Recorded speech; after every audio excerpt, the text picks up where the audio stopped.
7, 6, 5, 4, 3, 2, 1. You'll never have the sacred stone. Oh, this you crazy mother.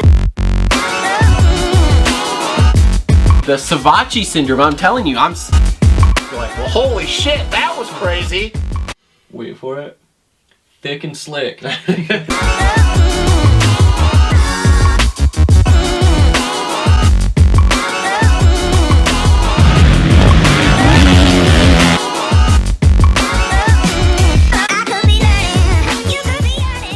All right, what is up, everyone? Welcome back to another episode of the Moto Aftermath Show, presented by TLR Coatings and Premier Custom Trailers. This is episode number 162.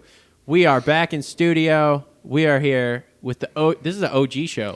It is. It's been a while. This is just how it started. Me and Justin sitting in a room talking some moto. A little bit more professional. When was the last time it was just you and me? I have no idea, because you bailed out a lot for a while. Yeah. You get this job and you think like, oh, I'm too big time for the show anymore. Just because it doesn't pay anything, just costs you money. Hey, man, maybe eventually we'll actually make money off doing this.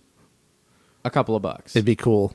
Couple of bucks. I mean, every time Kev's, up front and people get a little bit of look at that side number or that shroud. That logo, yeah. Yeah, they see that and they're like, ooh, what's that? Yeah. And then they can't see it. And then it's and then they gotta like zoom in and shit. It's fine. Whatever, man. Doesn't matter. So, anyway, as stated, episode 162 here. Want to thank our sponsors. First off, been with us since the beginning, TLR Coatings, custom powder coating, custom Cerakoting, vapor honing / vapor blasting, whatever you want to call it, located in Scotts, Michigan. Make sure to look them up, tlrcoatings.com. They do shipping on all your parts.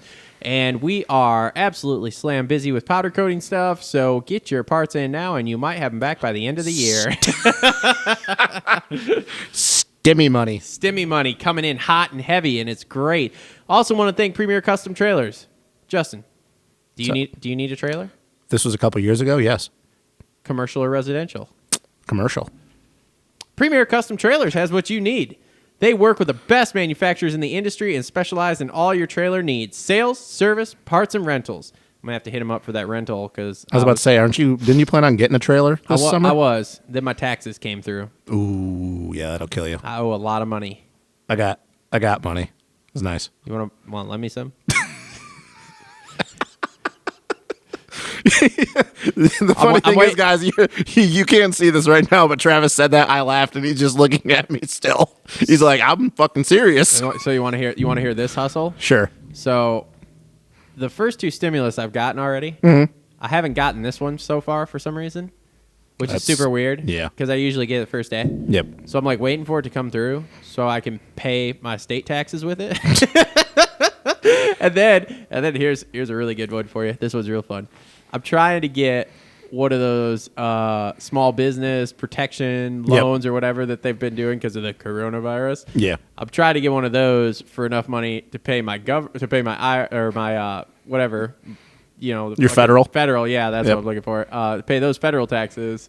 So then when they send me and say, hey, so we can't forgive your loan, I'm gonna be like, well, that's great because you guys already have it back. Like, I just sent it back to you. I don't know what you want me to tell you. So, well, you know what that tells me is that means you're not a piece of shit and you actually contribute to society. Pretty much, yeah.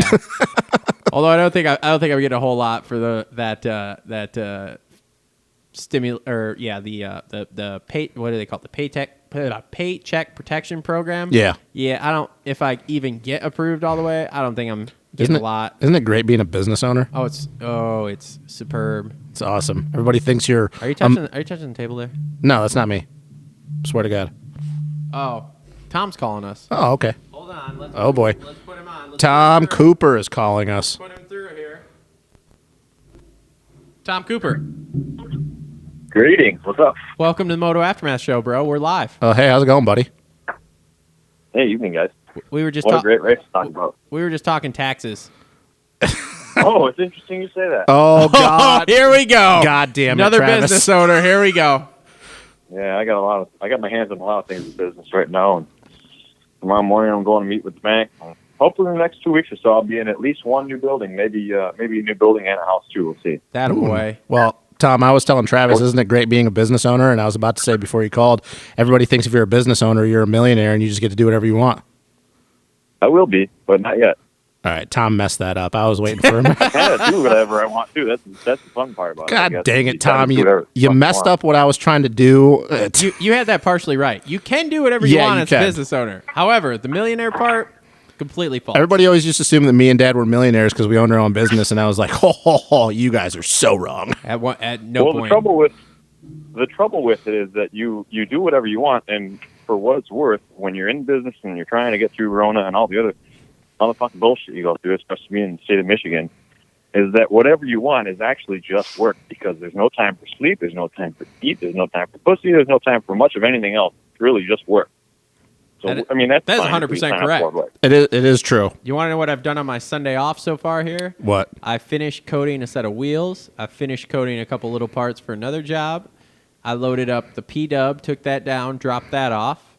What else have I done today? Oh, I packed up the parts, wrapped and packed them up, got stuff organized, cleaned my booth for tomorrow so I could get started, only to realize I don't have the Cerakote I need for tomorrow, which that's a real pain in the ass. Hey, what color do you need? Black. I have like 12 black, so I gotta order it, man. It's okay. They keep coming through with this black, so I should probably just order like a half gallon. But anyway, So I've done all that stuff. I've set up this podcast, and I took I took a drop off of a car to do wheels on. That's what I've done on my Sunday here. Oh, and I meal prepped. At one point this morning, I did cut chicken and meal prep. Nice. It was great. Nice. So hopefully I won't get too fat this week. So, Tom, how long you got, man? You got a while, or what are you doing? I got a while. I'm doing it. I mean, I'm working, but I mean, All right. I Well, haven't talked to you on speaker for a while. let me finish this intro real quick because we just completely fucked up the Premier Custom Trailer read there. Wait a minute. So is the show just starting right now, or what? Yeah, we literally started like 5 minutes ago. Oh, okay. Well, hey everybody. Nice to hear from you. All right. So anyway, back to the sponsors here. So again, Premier Custom Trailers. They specialize in all your trailer needs: sales, service, parts, rental. PremierCustomTrailers.com. Go check them out. They put the custom in customer service. And to correctly finish that topic off there for you, Justin, I was planning on getting a trailer. I now owe a bunch of money, so now I'm hoping they're going to cut me some deals on some trailer rentals this year, at least for the first part of the year, until I get back on my feet here. So, Be like, hey, man, we got that sweet intro for you every week. You should hook a brother up. yeah, well, I got to talk to Rusty because we also got to get Cole to some of these Pro-ams. races. Yeah. Well, these I mean, pro-ams. he rode today at Baja on his 252 stroke, so maybe, He's solid. He's maybe he in. made about 2.5 laps. Something like that. So, also on board with us, JT Cycle, Husky, Gas, etc., helping us out. with some Lawnmowers. Lawnmowers, steel chainsaws, that kind of stuff. Check them out. And the Dirt Bike Depot, thedirt-bikedepot.com. Check them out for new and gently used gear. If you guys want to help us out, there are all sorts of links in the description for like merchandise or Patreon or all that kind of crap like that, so you can help us out if you want to that way. Biggest way you can help us out: like, subscribe, comment, and just share just share. Sharing is caring. Sharing is caring and growing is showing. Yes, exactly. Staring is gay. Oh, God. You can also follow us on all the major social media networks. Cole is constantly posting some funny-ass shit on Instagram and tweeting them Twitter fingers back and forth with people. So that's fun. And don't forget to check out our new fantasy podcast, which is also available on this this feed here. I like how you guys had it up the day of. Yeah, so yesterday was a bit. So first off, they didn't get the picks out early enough for me. The handicaps out early enough for me Thursday. So we ended up not filming till Friday. I actually made the video and the podcast Friday and started uploading Friday night. And then yesterday morning, before I left to go do my errands, I just completely forgot to click the button to make it go live. So yeah, so that was my fault. Whatever, doesn't matter. We're semi-pro amateurs over here. So fucking amateur hour. I mean, Jesus, Dude, We're about to have ourselves a good show here because I'm cracking a Modelo line. Oh, buddy. yeah, we're Travis is drinking water and I got nothing. So I have a gallon of water here. Yeah. There's a beer in the fridge. There's a PBR. I think Tom left it here. who do you think I am, man? I drink either Blue Moon or Coors. No, you drink whatever I give you. You just said PBR. Pfft, who do you think I am? I'm pretty sure Tom left it here, man. Oh well. So anyway, show tonight, we got Kevin Moranz coming up in just a little bit. He's going to talk about somewhat not great night for him, but, still a night, and we'll talk to him about his whole motor adventure this week. At least he wasn't Cade Clayson. Yeah, that could be a problem, too. And then we will also have Cole on here at some point. He's going to come on for a little bit. Obviously, Tom's on here. Me and Justin are in studio, and lots to wrap up. We are talking about Dallas 3 here, and you boys want to start with Daddy Webb or what? Oh, we're going right into that? Yeah. Oh, okay. All right. Yeah. Daddy Webb there. So I just got a question. Is everybody, especially Ricky, are they just going to stop shitting on Webb about how fast he is during practice and qualifying, and then how he does in heat race, and keep saying how Kenny and Eli are, and we've said this, and I'm doing air quotes for the people because they can't see this, faster. But yet he continues to do Cooper Webb things. And I also, by the way, want to say, didn't I call him sweep in Arlington? I called that after the first Saturday race. I was like, ooh, he's going to sweep it. And he did in pretty damn good fashion. And he basically he unzipped his pants and threw it on the table last night and says, marvel at it, boys. Marvel at it, boys. Marvel at it. That was Webb's. Just Cooper Webb flopping on the comes in table. big dick swinging. All right, I like it. Yeah, Tom, I'm going to be real honest with you. I've always been a Cooper Webb fan. Kenny's my guy, but Coop is another one of my guys, just like I like Justin Barcia. But I'm sick and tired of people basically discrediting him, saying, well, he's got the best racecraft, and if he gets a start, he has eyes in the back of his head. He knows how to ride a wide bike, but he's not faster than these guys. Well, this is 2 races in a row right now where he's been at the front. He's had Kenny and Eli either being sandwiched in between them last night or Eli hounding his ass the whole time. And he's won straight up. Nobody's bike malfunction. Nobody hit the deck. And everybody's just like, well, he's not faster, but he can, he just knows how to win championships. Well, anybody on the top, even Barcia, even Anderson, and a couple other guys, any one of those guys could be feeling it on one track one night and then go win. Like, oh yeah, we were talking about the 4 horses, right? The big 4 guys, including Barcia and Tomac, and come to find out the very order that they come out of the gate last night, and they run the whole race basically. Which, by the way, that doesn't happen often. That doesn't happen often at all. So I like. Obviously, I've been a big Cooper Webb proponent the whole way through, and I see it now. And I don't know. Even with Ricky Carmichael, I try not to rag on the guy too much, but I'm always just like, shut the fuck up, Ricky. Like, nothing disrespectful. He's the greatest of all time, but he just.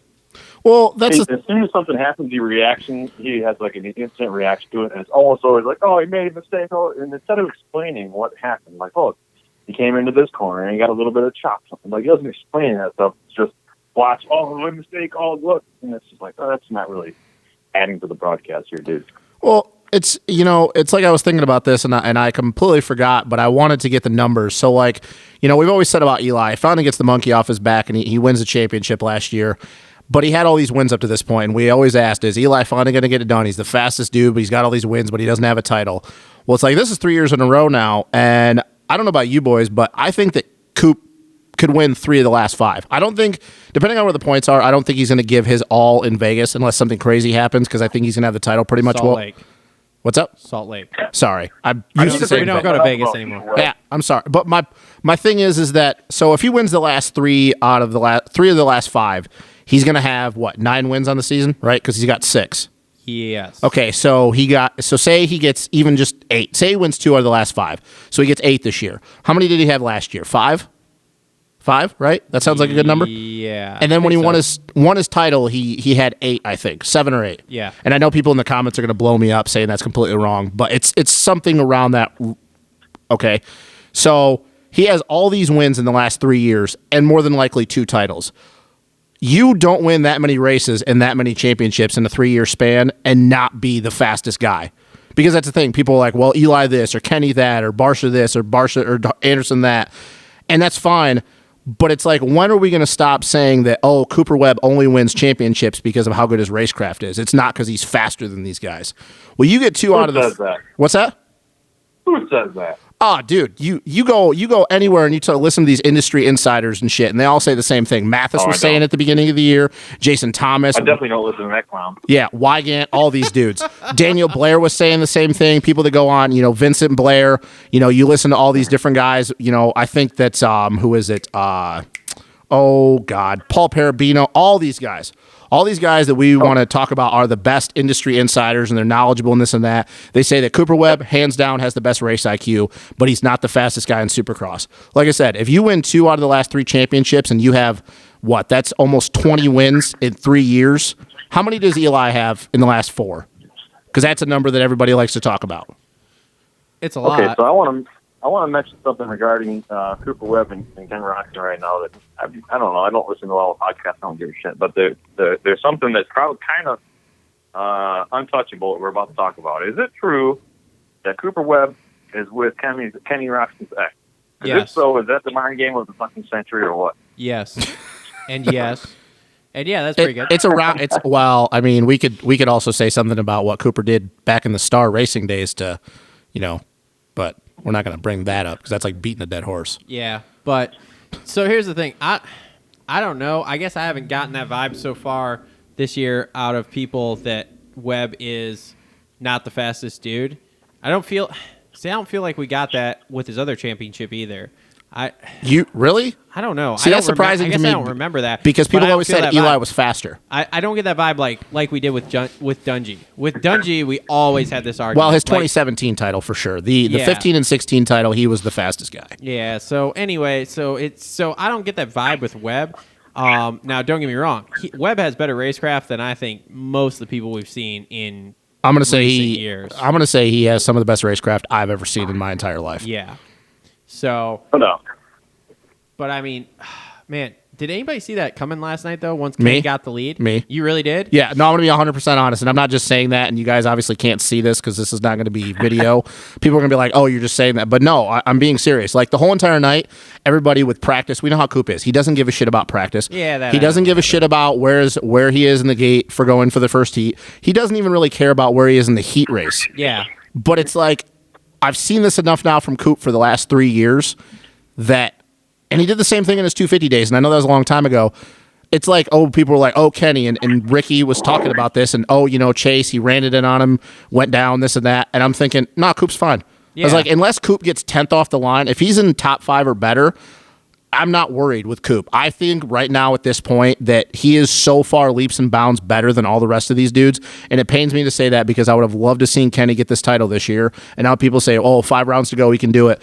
But at 15 points with 5 rounds to go, Kenny's going to have to win out, and I don't see that happening. Yeah. Coop is not going to not win one of these last 5. It's impossible. I don't know about that. Something always happens. Like everybody has a DNF, everybody has bad races and stuff, and when all the pressure's on, and especially when you're battling the last 5 rounds for the championship, I don't see all 4 of them cruising 1, 2, 3, 4 the next 5 rounds. I think there's going to be some shit happening, especially like Ken Rock. It seems like he's like a gentle giant right now, if you will. Somebody's not fucking with anybody. Like if Cooper Webb comes in on him, he's going to say, "Okay, go ahead and have it, and maybe I'll get it back." He's not going to like try to kill him like Barsha or somebody else would. But with a couple $1 million on the line, with a couple races left, it changes things pretty quick.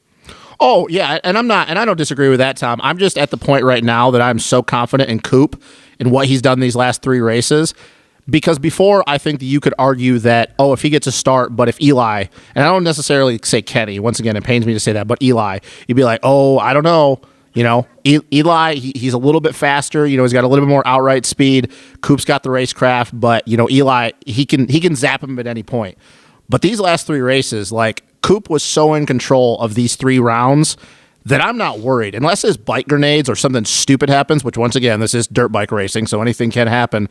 But I just don't see a path to victory for these guys and Coop not winning this championship in the last 5 rounds. I just don't. Now, Atlanta's going to be interesting, and we'll talk about it at the end when we give our predictions for who's going to win with this being outdoors, because I don't know if you guys seen the track map, but it looks very, very busy. Yeah. It's very busy. So fast maybe as fuck. What's that? Fast as fuck. Oh yeah. So fast. So maybe Eli gets a win, or maybe Kenny gets a win. But that's the thing is that these boys are going to have to beat him. He's almost going to have to go winless in these next 5 rounds for them to get a championship. Well, Eli's pretty much done. Let's be real. So Kenny, Yeah, 41 points, 5 rounds. Yeah. They're not no that way. far apart. what's that? They're not that far apart. He's 41 points down. Okay, well, some shit happens. It happens real quick. Well, yeah, but I'm just saying that's a lot of shit that would have to happen. Because I mean, so Kenny's. You mean like Moranz Kenny's, busting his hand up? You mean like a lot of these guys getting Yeah, messed up? I can see but totally what I'm happening. saying- but what I'm not saying- saying that it's gonna happen. I'm just saying Yeah, but- the opportunity for that to happen is pretty high. I mean, say the thing I'm saying is that like, okay, so you have something happen to Webb. Eli's still 25, 26 points, something like that behind Ken at that point even. So Yeah. it's like you got to have something with it. It's the same thing that like JT has been saying here for weeks now is like something has to happen to two people. It's Yeah. not just one. Yeah.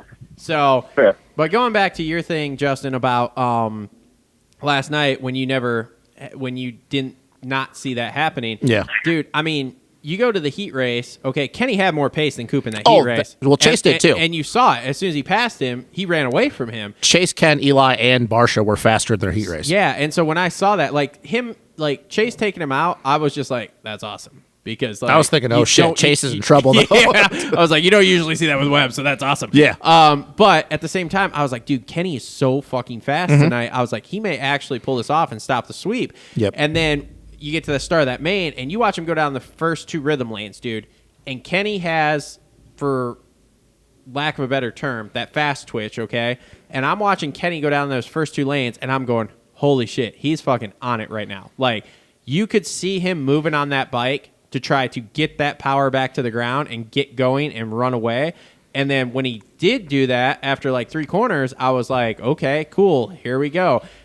Then when the distance didn't open up, Yeah, I think the over, most it was the like 2 seconds. Yeah. Yeah. When it didn't open up over that, then I started going, okay. But then we went, 10 minutes? Where they were like basically Yeah. the same amount of time apart.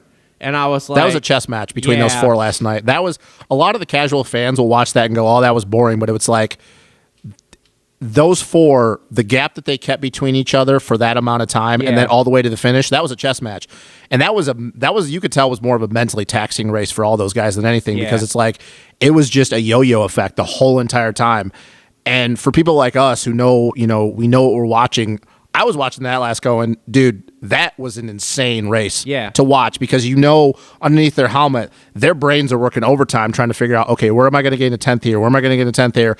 Because we're so close. Yeah. And it just, I don't know. Like, that was one of the funnest races to watch of the year. Actually, in a long time for me last Yeah. night. Now, don't get me wrong.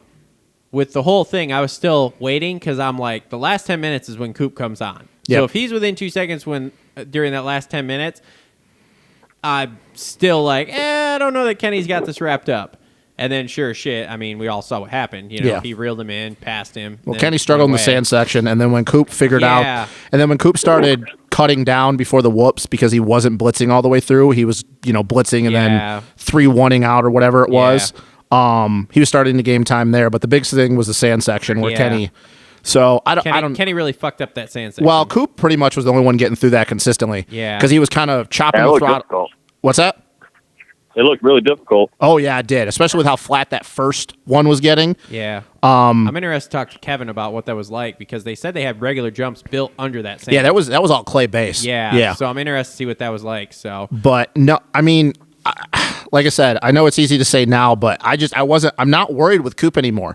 Unless he's in 10th place with 5 to go, if he's anywhere near the lead, I am so confident in him right now that I don't care who's out front. If they're within striking distance, he's going to win the race. if he's in the top 3 with 10-second gap or less with 10 minutes to go, I still think Webb can win the race at this point. As much as I hate to 'Cause say we've it, seen that. it's like it was with RV back in the day. Yeah. If RV was in striking distance, unless it was just James Stewart on a ridiculous night, RV was usually going to win the race. And I feel that that's the way it was with Coop. And I'm not comparing the two at all because they're not the same guy. But I think that Coop now has gotten to the point that he not only has better racecraft, and we know his cardio is good, but his speed, his speed is there too. Like he's putting in the fastest laps of the night and so on and so forth. And I'm going to be real honest with you. I don't see this being close at the last round. I hate saying that, but I just don't. I just don't. And I know Tom's over there laughing because we've seen it enough times. Crazy shit has happened, but I just have that much confidence. Every single year. I just have that much confidence in Coop right now. I don't. He's just better than everybody else. Like, I don't think it's even really a conversation as far as, like, it's just not, in my opinion. It really isn't. It's kind of like with Eli, what it was outdoors up until last year. Like, you pretty much knew Eli was going to win the championship. You hoped, but I don't know what Coop has to do to prove to people that doubt him still that it's like, I'm the best guy in Supercross, and it's really not close. It's just not. I don't know. I know that sounds crazy because Kenny's still within 15, but other than little bold. What's that? A little bold, yep. I don't know. Pretend you guys are a Cooper Webb doubter. Just pretend for the sake of this argument. And Okay. what does he have to do to prove to the people that still doubt him? Because, like, what has he not done? Me personally, I don't give a shit who doubts or backs whoever else. Yeah. The proof's in the pudding, right? Yep. So if he wins it, yeah. And obviously he can go out just like Ken Rocks and Eli Tomac, Justin Barsh, and a couple other guys that are really, maybe not in the points as much as Cooper Webb is, but any one of those guys can go out and win, and any one of them can have an issue too. So if you're trying to, quiet the doubters up, you're not wrong. But Yep. on the other side of it, the part that keeps it interesting is that for what it's worth, until Eli Tomac and Justin Barcia kind of had some issues yesterday. Yep. Eli Tomac could have won the race pretty easily. I felt like too. So Oh. to go off, being bold and confident, that's fine. But to me, I'm looking at it like we're going to have Cooper Webb's the guy to beat, but the other two are also really, really tough. Even Barcia, Anderson, and a couple of other guys that very, very well could get a win. I mean, shit, Aaron Plessinger won a race not even a month ago, right? So like we don't know exactly what's going to happen. 3 outdoor races. Going to make quite a difference too. The Atlanta rounds are definitely going to be interesting because I don't think anybody really can't knows wait what for to. Nobody knows what to expect. Like we're all like, is it going to be like Daytona? Is it going to be like a regular? No, Supercross? it looks I would like say it doesn't look like it. But it looks who knows like how a they're gonna build very, it. very long normal Supercross, like rhythm sections from one end to the other. That's all right. And that's I'm going to be cool with that. that's going to be more Quad mental, God, baby. and that's going to be more mentally taxing than Sexton anything else. wins. And who knows? Like I said, maybe Eli, can he get a win? Maybe Barcia gets a win. I still think if Ferendis gets a start instead of running around in 15th, he can get a win. But it's just, if I'm being real honest, and I know that this is the show you want to play both sides, but like if I'm just being honest in what I feel right now, I just don't see it. I just really don't. Like if it didn't happen for Eli and I know that he had the mistake, but that's part of it on Tuesday night, and Ken last night, like I don't really know. Like, are they just hoping they rip a holy and then Coop's buried? Like, to me, that's what it's going to have to take. I'm a firm in here of like what McGrath said on Race Day Live 2 weeks ago or 2 races ago. Kenny's got to show him a wheel. Yeah.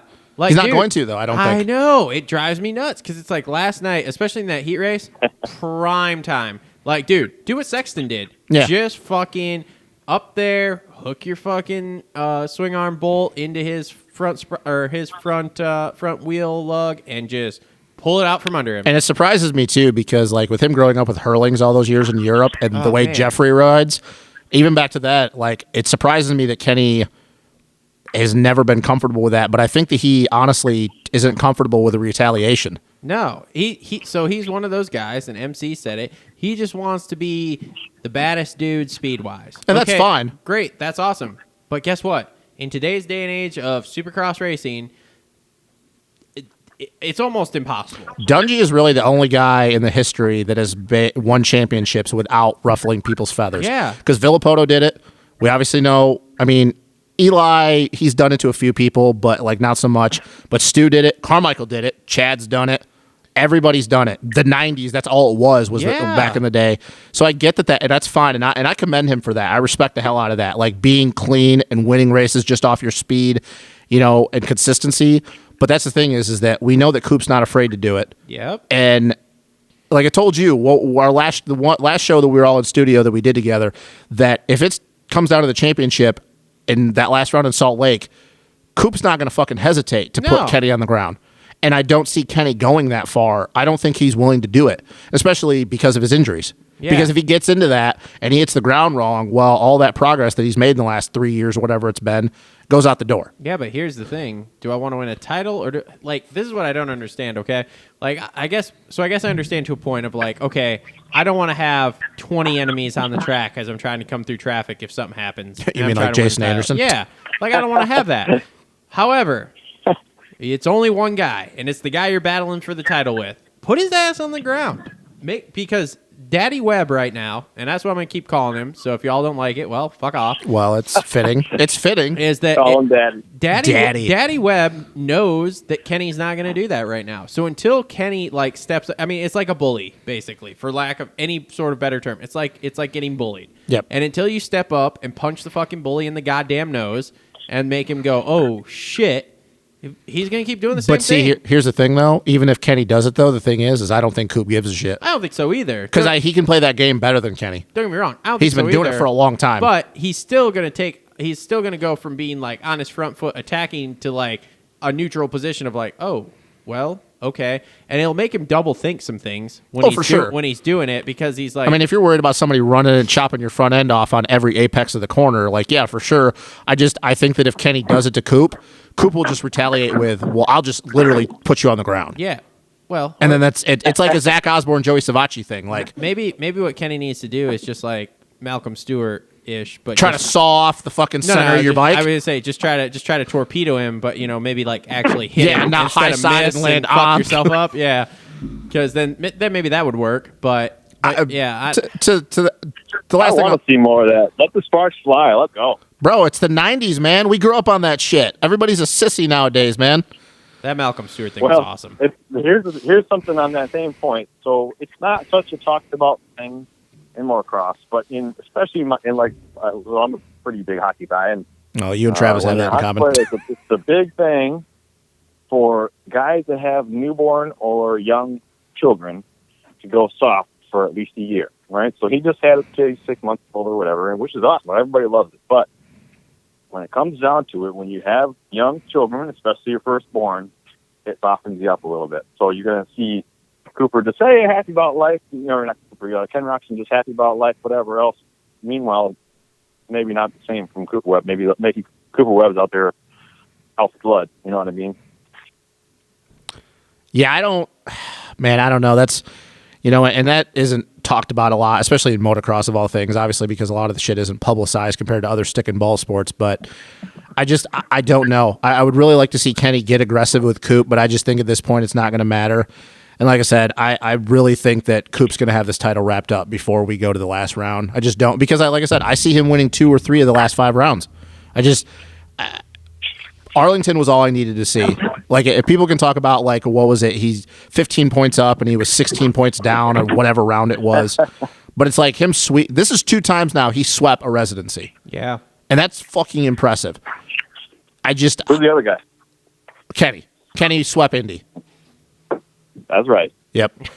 No, man, like, you could, I'm a Kenny guy through and through. I like Coop, but Kenny is my guy, and I would love to see him get a Supercross You're not championship. calling him daddy, but you're not far from it. I got you. Yeah. It's like with the Villapoto thing. Every time I get into a conversation with Wyman about this, Stu has always been my guy. But back in the day, I would respect RV, but I wouldn't. I'm going to call it how I see it. If you're the fastest guy or the best guy, I'm going to say it in my opinion, and I think that Coop is just that guy.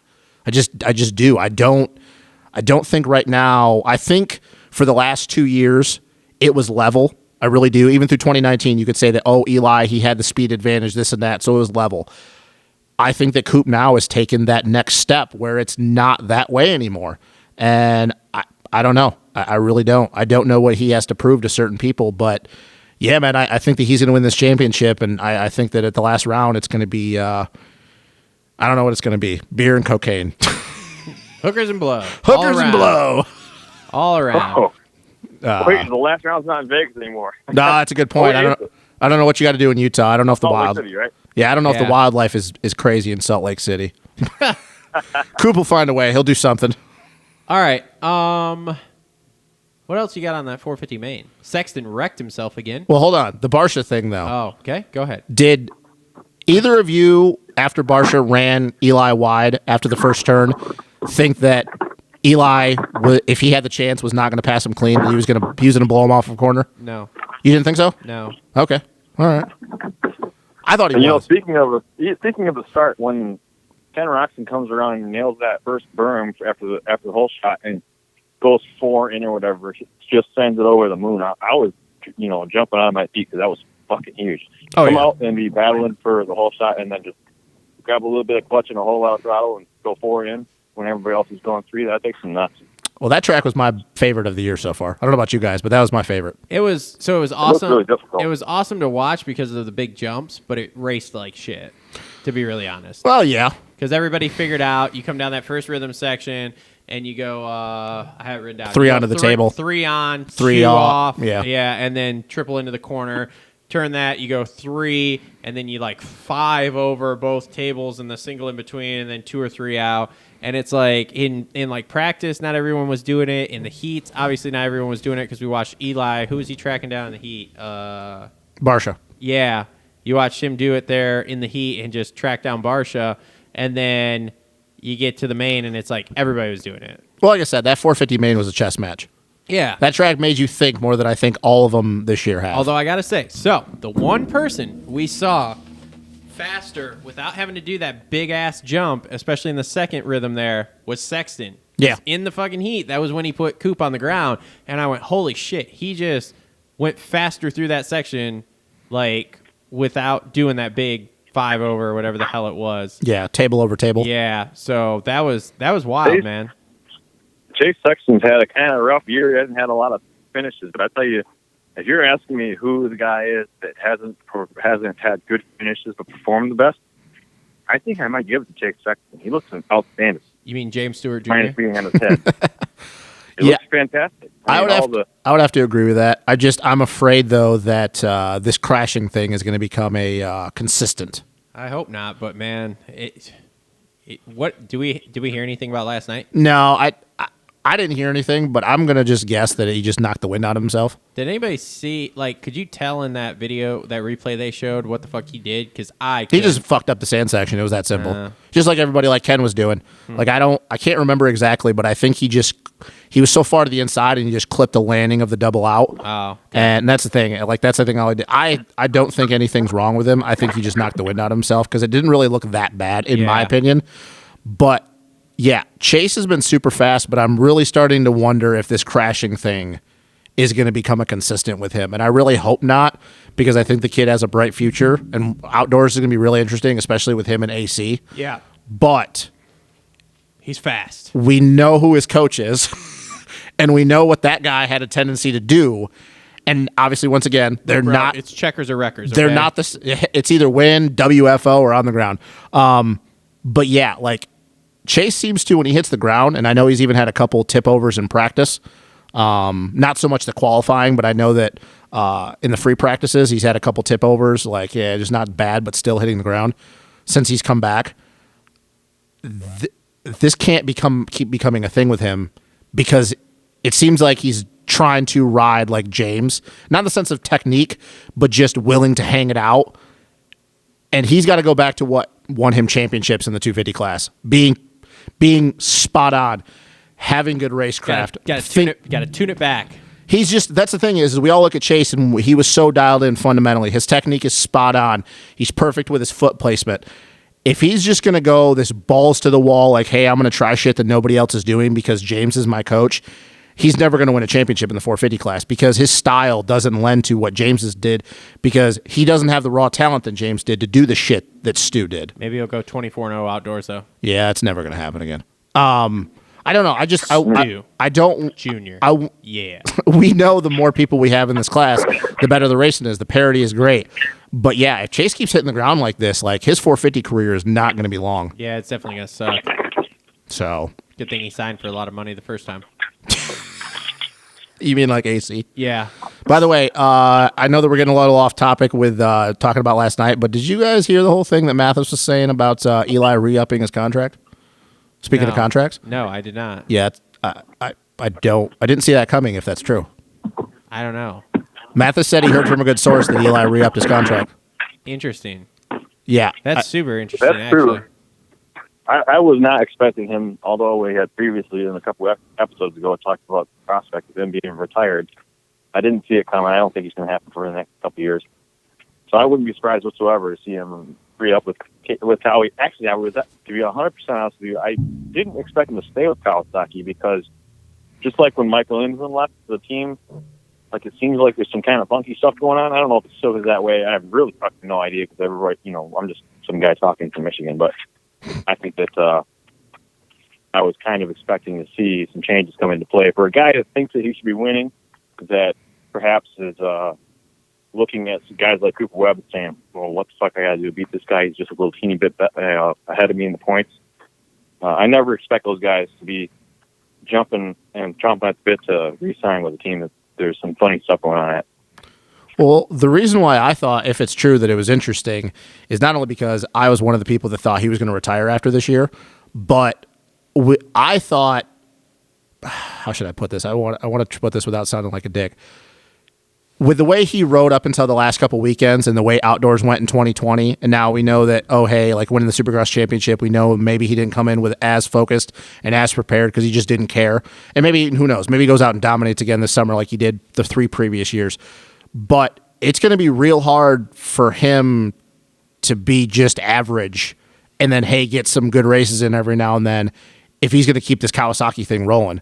We know how they feel about AC, and if it's true, I'm a little surprised because I honestly don't see him putting in the effort for another 2 years that he has been since he went in the 450 class and then keep riding like this. He's not going to be happy with just getting his ass handed to him some weekends, So when I saw that, I'm like, really? That's a little surprising to me that he would do that because I thought now he's got the family. He had the Supercross title. He did everything in outdoors. I'm done. I'm cleaning my hands. 2021's over with. I'm retiring. But that means he would be going into his final year of his Cowie contract at age 31, I think. 31? Yeah, something like that. So, we know all the 250 guys coming up. We know how good if Chase can stay healthy. We know how good AC is. Zacho is going to come back, hopefully healthy for outdoors. Kenny, what's Coop going to do? Frenchie, all this.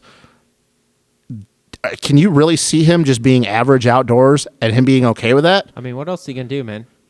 Well, he's got a couple million extra bucks, and then he can live for the next 50 years in the woods. I'm going to be real honest with you. I bet with Eli's lifestyle, he'd be perfectly fine with the money he's made now. Well, yeah, I'm just saying. I just was a little shocked if it's true. A couple million extra bucks would be awesome. I was just a little shocked if it's true. If it's true, that's interesting to me. Yeah. I couldn't have seen I've never seen Eli Tomac be an average guy in his whole career. Yeah. If he lines up for the most part, he's been at least a contender, if not. Well, Tom, wouldn't you call outdoors though 2020 a little average for Eli? I mean, because he didn't go out there and completely smoke everybody, I would say yeah, but that's like saying that James Stewart going 24-0 was average James, right? Well, necessarily when you're on that level, sometimes you're up, sometimes you're down. Well, I just mean as far as Eli standards. I don't mean as far as normal people. The way Eli rode in 2020, anybody in the top 10 would love to have those finishes. I just meant as far as Eli standards outdoors. I think most people would say, well, that was a little average by his standards. I don't know. Like I said, maybe he comes out and dominates outdoors. My point was, I think I was a little surprised to hear that if it's true, because I just thought he was going to retire at the end of this year. He's already accomplished everything he really wanted to. And I hope he at least stays in, as an active racer, at least long enough to go win it as a nation. Truthfully, he doesn't know us, but I feel like he fucking knows us that. Here's the thing, though, and I completely agree with you, Tom, because I'd really like to see a Ken Roxon, Eli Tomac, Hurlings race one more time. I don't know if that's ever going to happen because the douchebags at Kawasaki don't really like that event. Yep. Unless he wants to fund it himself. If it was that they weren't about it, or if it was really that they were covering because the racer didn't want to do it, or the racer wasn't prepared, or the racer was on meeting off season. What is truth? For that, is it really Kawasaki standing, or is it really Adam C. Skrull kind of thing? You know what I mean? Like Eli Tomac was a situation that he was in when he turned down the last 2 times or whatever. But if he was in a different situation, would you say that? I wouldn't be so told to jump to that. Everything's a psyop. It's not real. Well, I'm gonna be real honest with you. I don't think it would matter because as much as it pains me to say this, I don't think we're gonna be winning an MX of Nations for a long time. But that's neither here nor there. That's for another podcast. Well, as long as we're on the subject here of contracts and retiring and okay. stuff, All right. did you guys hear that Marv wanted to retire last year? Doesn't surprise me. And they made him sign? That surprises me. Yeah. I was surprised to hear about the retirement thing, but I tell you what, when he was sitting on the side of the track, well, many times, but even yesterday, I looked at him and I go, "This looks like the last time we'll ever see Marvin Musquin on an orange bike." Yeah. Yeah, he definitely. I didn't watch the most recent one, but I watched one of those other Moto ones by our good buddy Wes, and I was just like, "Man, he just fucking looks like he's ready to get out of there." He's been doing this for a long time. I mean, he's 31 now, I think. Something like that, yeah. And he turned pro at 16, and he did the GP thing for a long time, obviously, before he came over here. So, like, he's been doing this shit for a long... And I hope he gets out of it, since if that's the case, that it probably means that he's not mentally 100% there as far as wanting to, hey, I want to go put my... Especially after his crash that he had a couple rounds ago. I just hope that he makes it through his contract then without a serious injury, because we all know what happens, and K-Dub was a perfect example of getting it out when he didn't feel comfortable. If these guys keep getting pushed to a level that they don't want to go, it can end badly real quick, and I don't want to see him get hurt because they're pushing him to race. Did K-Dub get out when he didn't want to do it anymore, or did K-Dub get out when they were going to find HGH in the system? Oh, buddy. Oh, we need to call Coach Rob. Hold on. Wow. Come on now. You're going to do K-Dub dirty like that? Come on, man. Well, they were just talking about Chase Sexton before too long ago, and it's like, well, it was some question marks going on. Between that and blood doping back in the day, it's all under the rug. It's not a big back deal. in the day Well, or no. currently? Currently, we know more about the blood doping stuff. Like, yeah, it was already bad enough before, but then now in the last year or so, those of us that are blood filled know about adrenochrome, and it makes you really fucking wonder how much that comes into play for other, not only for motocross but other sports too. If you're coming into a Tour de France and you've been blood doping with adrenochrome, well, fuck, you got a super advantage now, and nobody knew about it before. Look, I'm saying just let them all do it. Fuck it. Be like the old days in baseball where everybody was fucking on steroids. Just let it happen. I don't give a damn. Like, man, you know what? If everybody can get availability to it, fuck it. Who cares? That's a hot. Adrenochrome part. That part's fucked up. Yeah, I don't know too much about that, but as far as the other shit, people were like, "Well, why did every time Stu and RV in their Stu and RC in their rigs, at the Nationals, they'd have all their blinds closed all the time?" People are like, "Oh, that means they probably just don't want to be disturbed." Yeah, it had nothing to do with that. Yeah, Yeah. exactly. You're Let's not be real. disturbed by nurse. Yeah. So getting into some people that probably don't blood dope here. Best segue. Y'all want to talk about this A-Ray Clayson battle at the end of the LCQ? Because it was awesome. Loved it. Oh, my God. Do you think they're talking today? Okay, so when Travis, maybe not this past week, but like you listen to more of the podcast. I don't get a chance to anymore. What happened between Clayson and A-Ray at round 2? Because they were making a mention that something happened between them. Now I don't know if that was Todd Harris talking out of his ass. No, you're going to ask me that, and there was because we know the hard draft. Oh, yeah. But so Clayson did something to A-Ray, and he was pissed. Mm-hmm. I don't remember what it was. I can't remember now. I heard it too. I did hear it. Yeah, but they were okay. I just love that A-Ray, when he was going down the start, he was Oh yeah, so pumped. he was taunting him the whole entire time, and I'm like, you don't ever see that in moto. Nobody taunts people Yeah, I in thought moto. that makes that leash or something all of a sudden. I mean, to be really honest, anybody think any of that was dirty? No, I thought it was just racing. no. After the way Clayson ran him wide in that left-handed 90 after the rhythm section before the triple. Yeah. No, like it was deserved, and he knew it. You could tell how hard he cut down in the 180 before the sand. And A-Ray just didn't care. He didn't arc the corner. He's like, nope, dude, I'm taking you wide. I don't give a shit. Yep. And that's the thing is like, that's what's to be expected in the LCQ. Like, straight up, you think that if that was Bowers, Put him in the third row while you're at it. if that was Bowers, Clayson wouldn't even been upright. No. Clayson would have been on the ground holding his arm or some shit. Yep. So, like, no, I have no problem with it. Dude, you're trying to get in the last transfer spot. You fucking do. Do we really got to go back to East Rutherford 2017? Do we really got to go back and show people that race? People don't forget. Yeah, so, like, no, I have no problem with it. And we've all seen much worse shit. So, like, anybody that had a problem with it. And, yeah, I bet you at the time Clayson was not happy about it. I don't blame him. Like, that's how they make their livelihood. I mean, you didn't make the main. You're probably pissed off about But the thing is, after the race, you're going, it is what it is. Like, he would have done the same thing. Hell, he tried to do it to Hartraft the week before, or on Tuesday. So it's like, no, I don't have a problem with it. Nobody likes being the guy that got, right? But when you get yours, it's how it goes. Yeah, and you know what? I don't know Cade Clayson personally. I don't even think I've ever met him once. But he seems like a pretty okay dude and a pretty level-headed guy that doesn't bitch about shit. And I'm going to imagine that he would probably, when he all calmed down, probably said, "Hey, you know what? You did what you had to do, Alex. It is what it is." And what I really like, though, is I like to see the emotion out of A-Ray because we know he's his character. But, like, that was, like, a little bit of a different side to him because he's made enough of these mains before where it's, like, it's expected. So for him to get that pumped about getting a 4th place in the LCQ, it was a little refreshing because we bitch about these guys being robots. And he was pumped, kind of like the Nikkei Theory thing on Tuesday. Yeah. When he took Cody shock wide and he didn't need to win. Yeah. He's like, fuck it. This is what I'm dreamed of. I'm doing this. So no, I had no problem with it, and I like seeing the emotion out of these guys. It was great. Would have been cool to see Clayson get in, yeah. Would have been cool to see Kev get in, yeah. But you know what though, it is what it is. Don't leave the door open. Kev was sore. Well, I like Kev, but he wasn't getting in last night. Although, did you see that start in the LCQ as he wheelied down the whole fucking straightaway? When I saw where he was positioned, and we all knew that it was going to be shit, I was like, if Kev just even gets a decent jump, he's getting the start. Yeah. And then sure shit, halfway down the start straight, I was like, ooh, I hope he doesn't get pushed wide, though. Yeah, I saw that. I saw this all of a sudden, like, in my periph as to what I was watching. I see this front wheel just floating down the front straightaway there, and I was like, what the? And I was like, oh, here comes Kev. All that. Turbo engaged. All that anybody that wants to learn how to start, just watch Kev. Yep. Because Kevin, I've never had a chance to watch him personally since he's been on a big bike, like watch his start technique. But if you're anybody that has struggling with starts, Kevin's technique, whatever he's doing, you watch him. Yeah. I don't know if it's his foot placement off the line, if his just reaction time is that good, his shift points are good, but dude knows how to get starts. Maybe Eli Tomac should ask him how he does starts. Eli Tomac, Dylan Ferrandis, we go down the line. Yeah, Jason Anderson, whatever, dude. Because you know what? If you want to say anything about Kevin Moranz, the dude can fucking start a dirt bike. That's plain and simple. His starts are insane. Yep. So, okay. Anything else with 450s you guys want to talk about right now?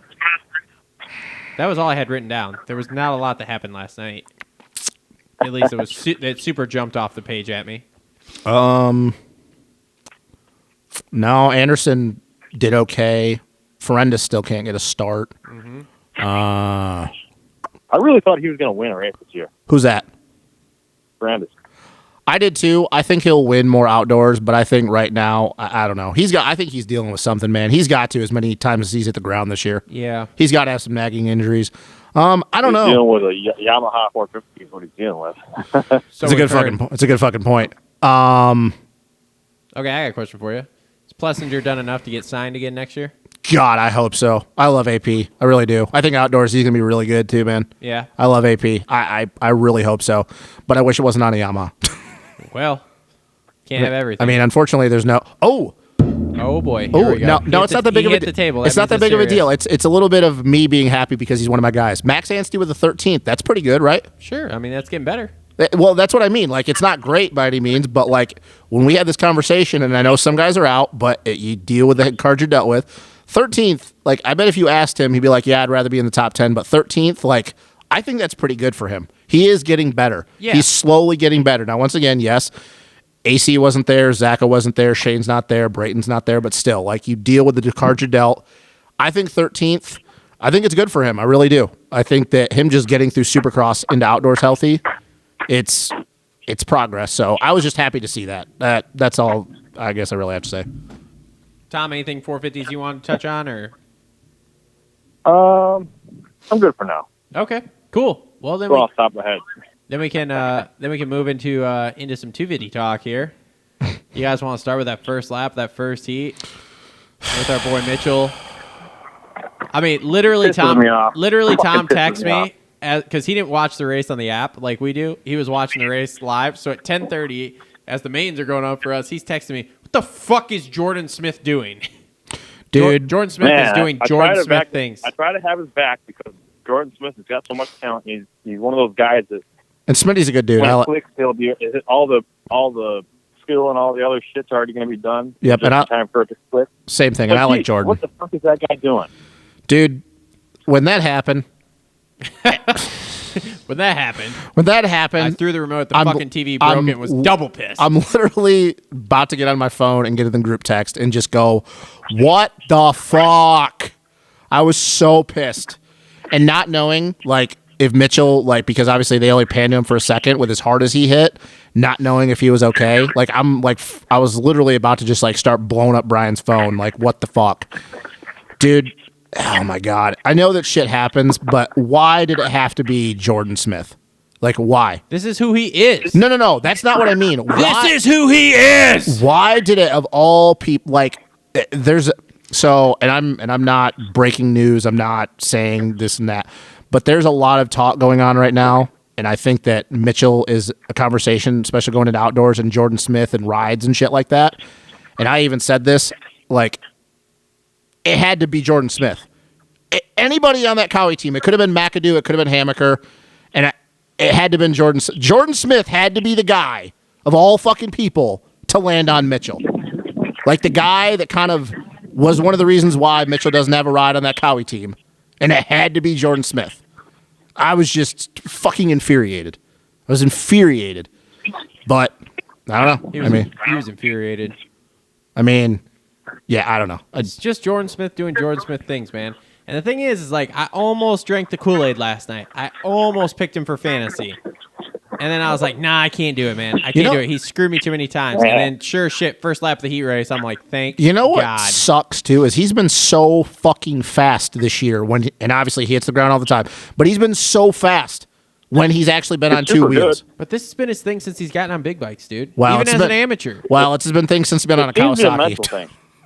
I mean, dude. One of those things that TLR talk all the time about when shit happens in a hurry. Like we usually say in regard to Ken Roxon lately, but every time it seems to be something for Jordan Smith, it's when shit happens in a hurry and then he's on the ground or he jumps sideways into fucking Mitchell Harrison or something. Yeah, Jordan, I think that he's kind of, and I said this about AC a lot in the 250s, he relies a little bit too much on his talent and he doesn't think with his brain. And I know people will go, well, that doesn't make any sense. But the thing is, these guys are so talented, they rely a lot on muscle memory. And I think that with Jordan, I think that he relies a little bit too much on muscle memory instead of breaking down things in his head in each section. And I know that situation was a little bit different in the sense because it was the first lap. Him and Cody Schott got into it. And Cody Schott got lucky, too, that he didn't get fucked. That would have been really bad. But it's like, dude, it's like he just has this bubble around him, this black cloud. All right, hold on. We're going back to 450s for a second here. This is Kev. Kevin Moranz. Kev? Yo, what up? Welcome to the Moto Aftermath Show, bud. We are live. You still do that? Nice. Perfect timing then, Yeah, huh? exactly. We got Justin in studio with us here, and old Tom Cooper is on the phone with us also.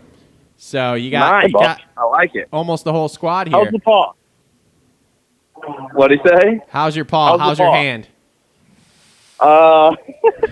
So imagine this, right? So you take a surgical glove, you blow air into it, and then squeeze it off. That's what it looks like. Sick. Nice. It has gotten pretty worse, even just from this morning. Is it left hand or right hand? Throttle hand, so right hand. Oh, so You it's heard fine. it here, folks. K-Mo is going stranger for the next week. Mm-hmm. What'd you say?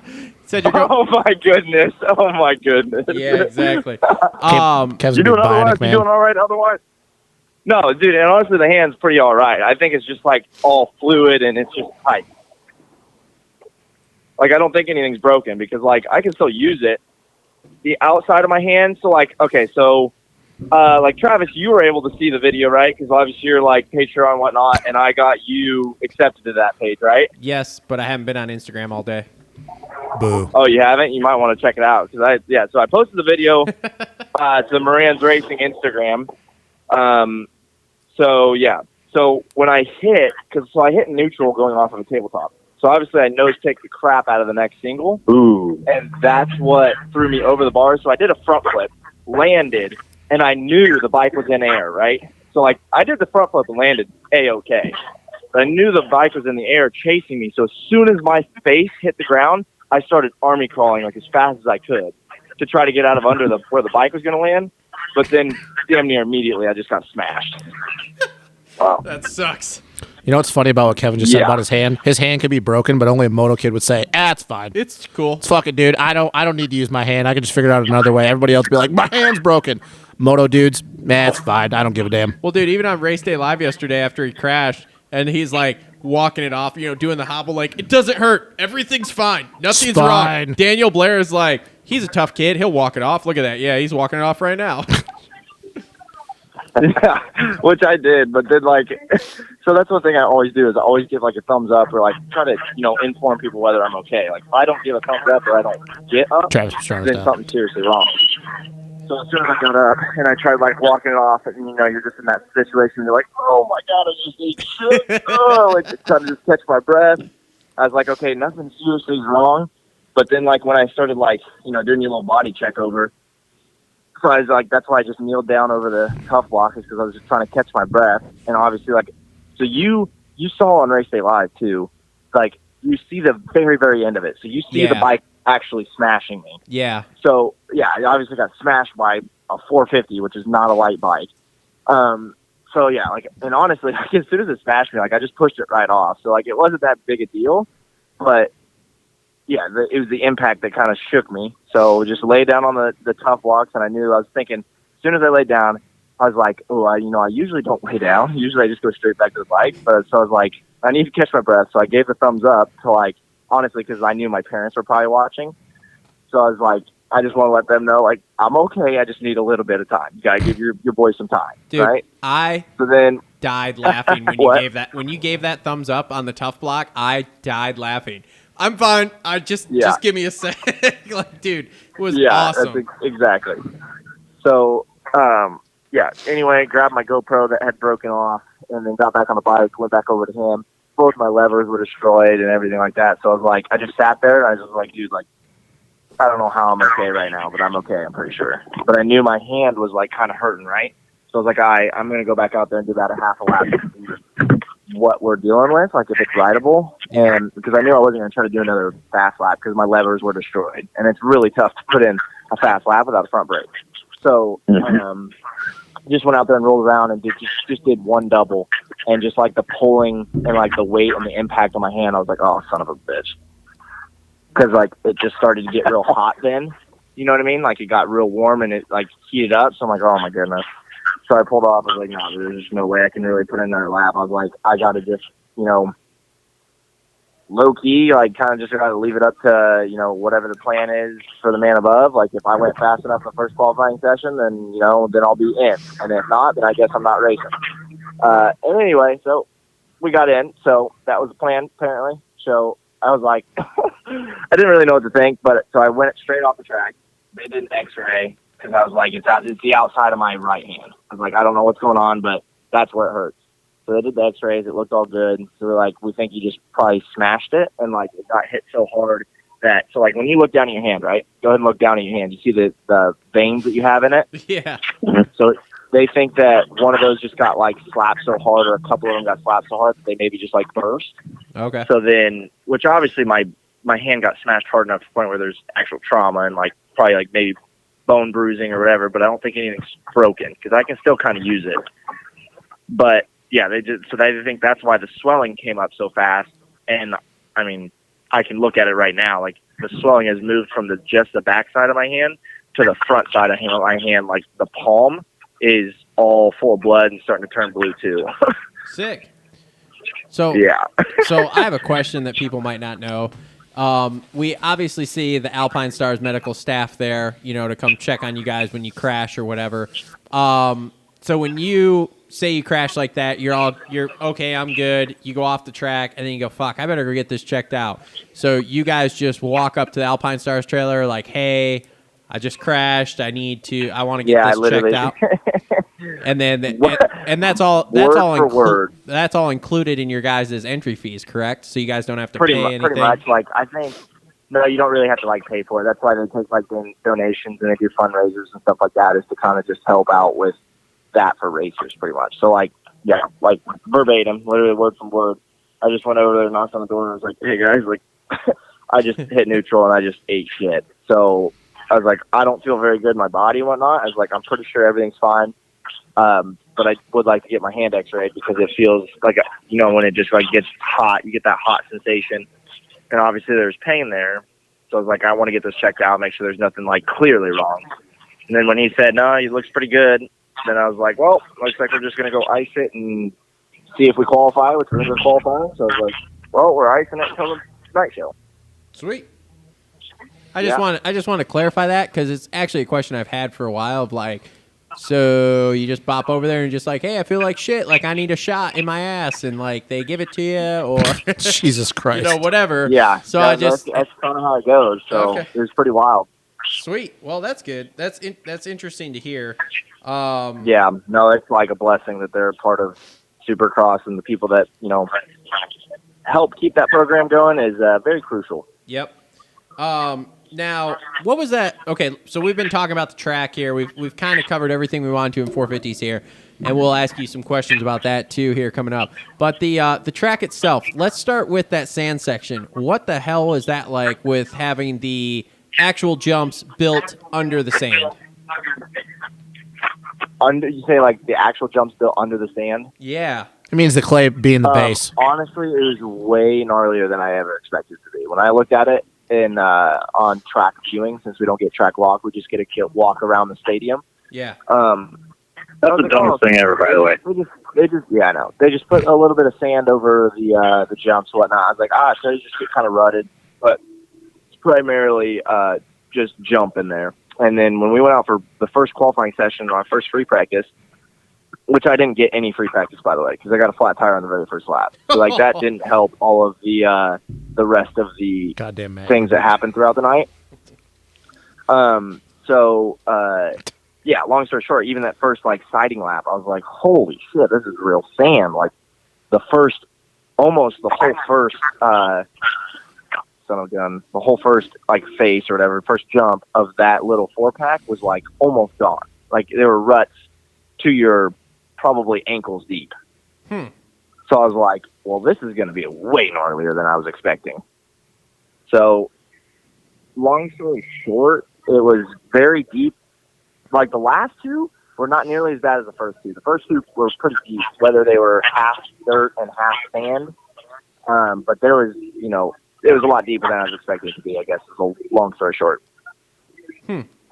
Interesting. We were just curious with it, like we said, with it being built clay-wise underneath It was and then the tricky. sand on top of it. Yeah. Was it washy? On the base, was the sand washy?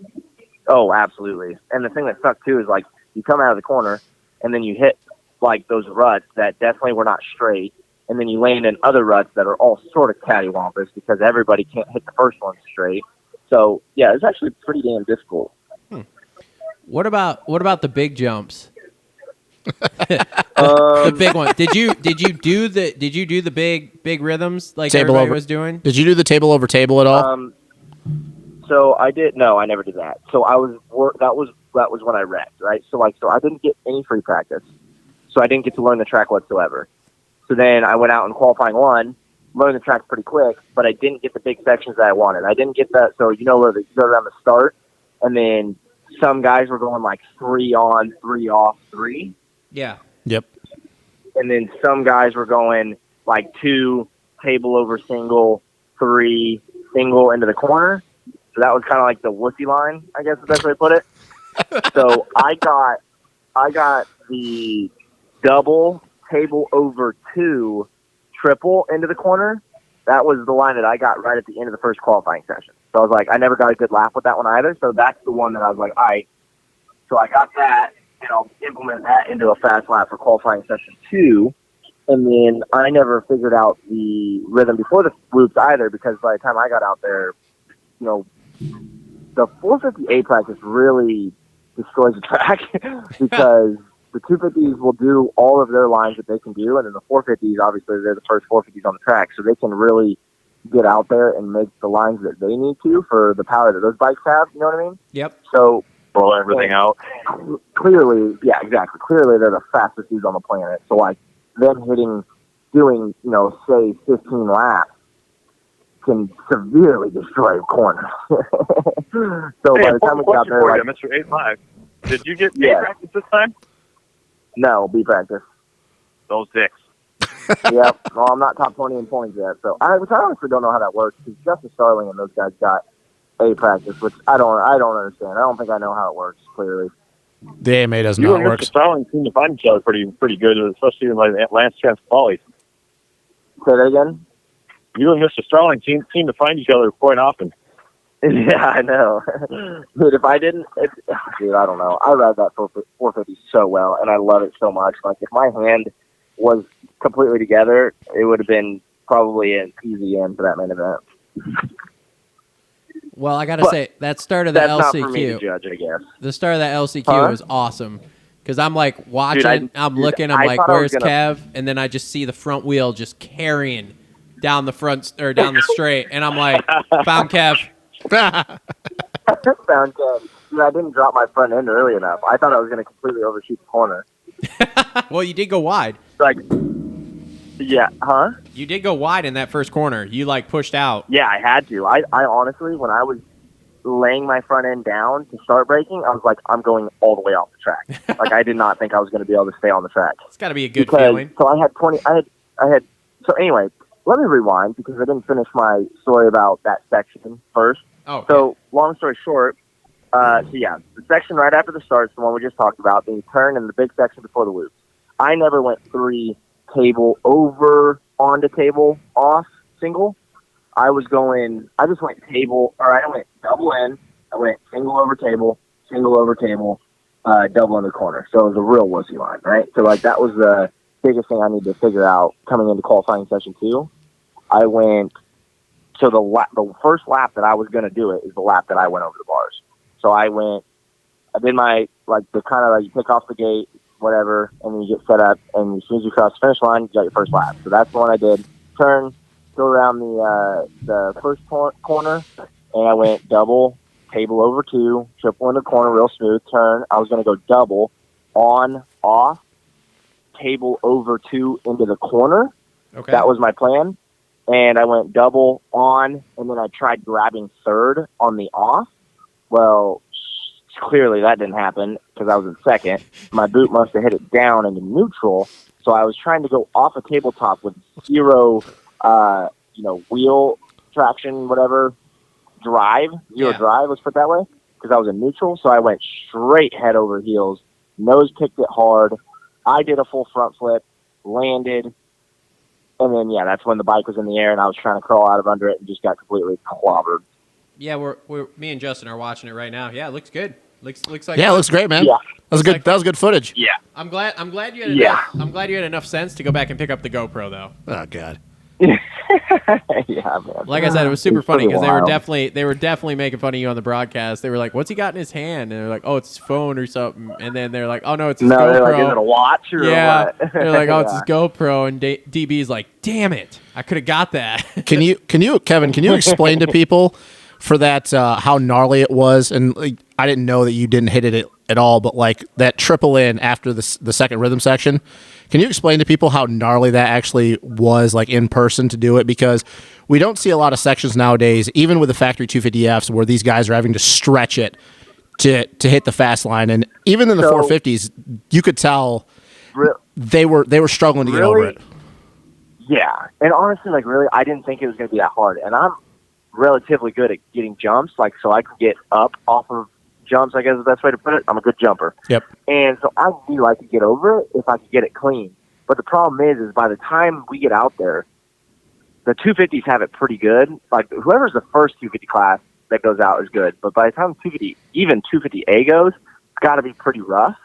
So, like, for one, for those dudes getting it, props to them. And then two, then you have 450A, and all of those fast dudes are taking that main line Yep. to get over it. By the time we get out there, it's like choppy and pretty deep rutted to the point where you're coming around a corner, and if you make the slightest misjudgment, like, you're going off the track and you're not getting over that jump. So that's honestly why I never end up getting it, because, you know, coming around those corners and say it's choppy at that point, like, dude, then your ass end's kind of jumping, and then you got to turn and just obviously, like you said, it was a pretty big jump. You got to get everything you can get under it to get over it. So I was like, I didn't think it was worth it, more or less. I wanted to get the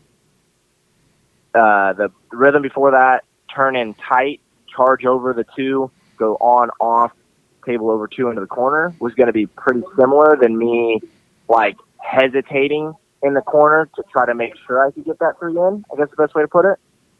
So, I don't know, that was my thought process behind it, but just that sheer triple out of the corner with all the ruts and all the lines, you got to be leaning the right way, and you got to get the right pop off of it. Yeah, dude, it's pretty damn gnarly. Well, there was absolutely no transition into that face either whatsoever. Yeah. So, honestly, it was pretty flat. Like, it wasn't sending you very far up.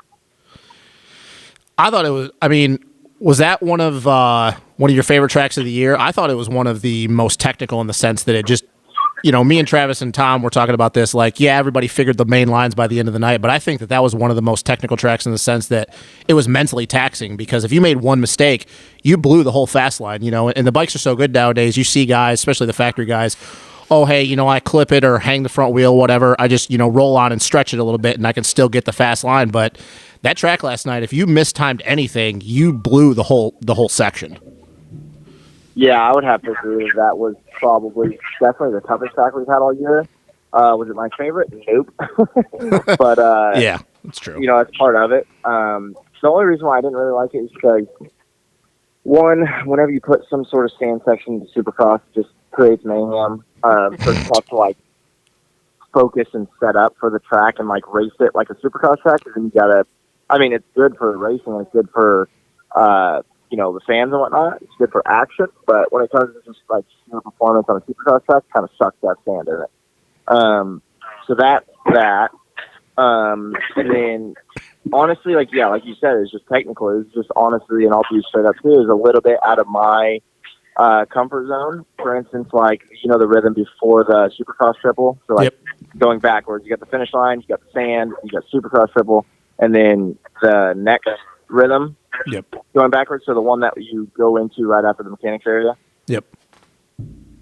So that one you would go either inside or outside, and the inside, trying to take that inside, always got so gnarly. Like it would kick your ass end left when you're trying to go up on the tabletop while you're turning left. So it would kick it.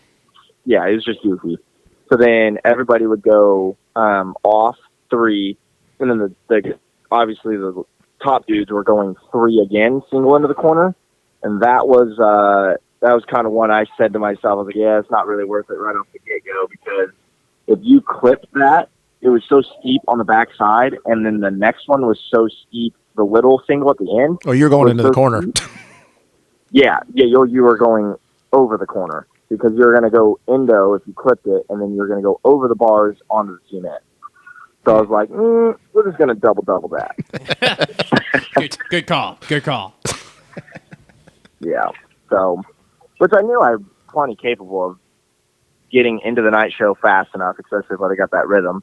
Yeah. And then, shoot, dude, I even got in with having only one practice period. So no free practice and no qualifying too, because I destroyed myself in the first lap. But no, it's just part of it. Yeah. So what do you think about Daddy Webb there? You think he's got this wrapped up or what? Dude, I think he does. As much as I honestly, like, if I had to choose between two, I want Roxon to win it. But, yeah. I honestly don't think Roxon's got enough for him. Roxon needs to park him once. Really, that's what needs to happen. Yeah, he does. I mean, he expects him to fuck with him too. Like the way he did that heat race is what needs to happen in the main event. Yeah. Well, Chase can't stay on 2 wheels long enough, so. Yeah, that's a fucking problem too. So what is that Chase can't stay on 2 wheels during the main event long enough? Yeah. To do that, like that's a big problem. So what's the 2 weeks off look like for you here, bud? Oh, damn it! I was going to ask him the same question. Well, guess what? I got to it first. So just a heads up, I'm boarding in about 5 minutes. Okay. But cool. no, I got so like obviously my hand looks like an elephant right now, but I think I'm going to see a hand specialist tomorrow. Drew, my trainer in Tallahassee, he also trains an orthopedic surgeon who just so happens to be a hand specialist. So I think he's going to try to sneak me in with him tomorrow just to make sure that this is just fluid and everything, and it's nothing more major than that. So I'll probably honestly take this next week off, get on top of all my Patreon stuff, and I got a couple cool things I'm getting ready to do with that, with a bunch of giveaways and stuff like that, to start pushing that. Then I think I'm going to do some testing with Pirelli and get some riding in the week after that, and then the week after that as well before Atlanta. Sweet. Well, I was just going to see if you were going to do some outdoor testing with this time off. Probably not, if I'm being honest. Just as a sheer fact that it's probably not going to happen. I don't know exactly what to say besides that, just because I would rather get time on the 450 to get ready for Atlanta, because we'll have a few weeks in between Supercross and outdoors. Yeah, I think it's like 3 weeks. Yeah, we have like 3 weeks when we usually have like a week.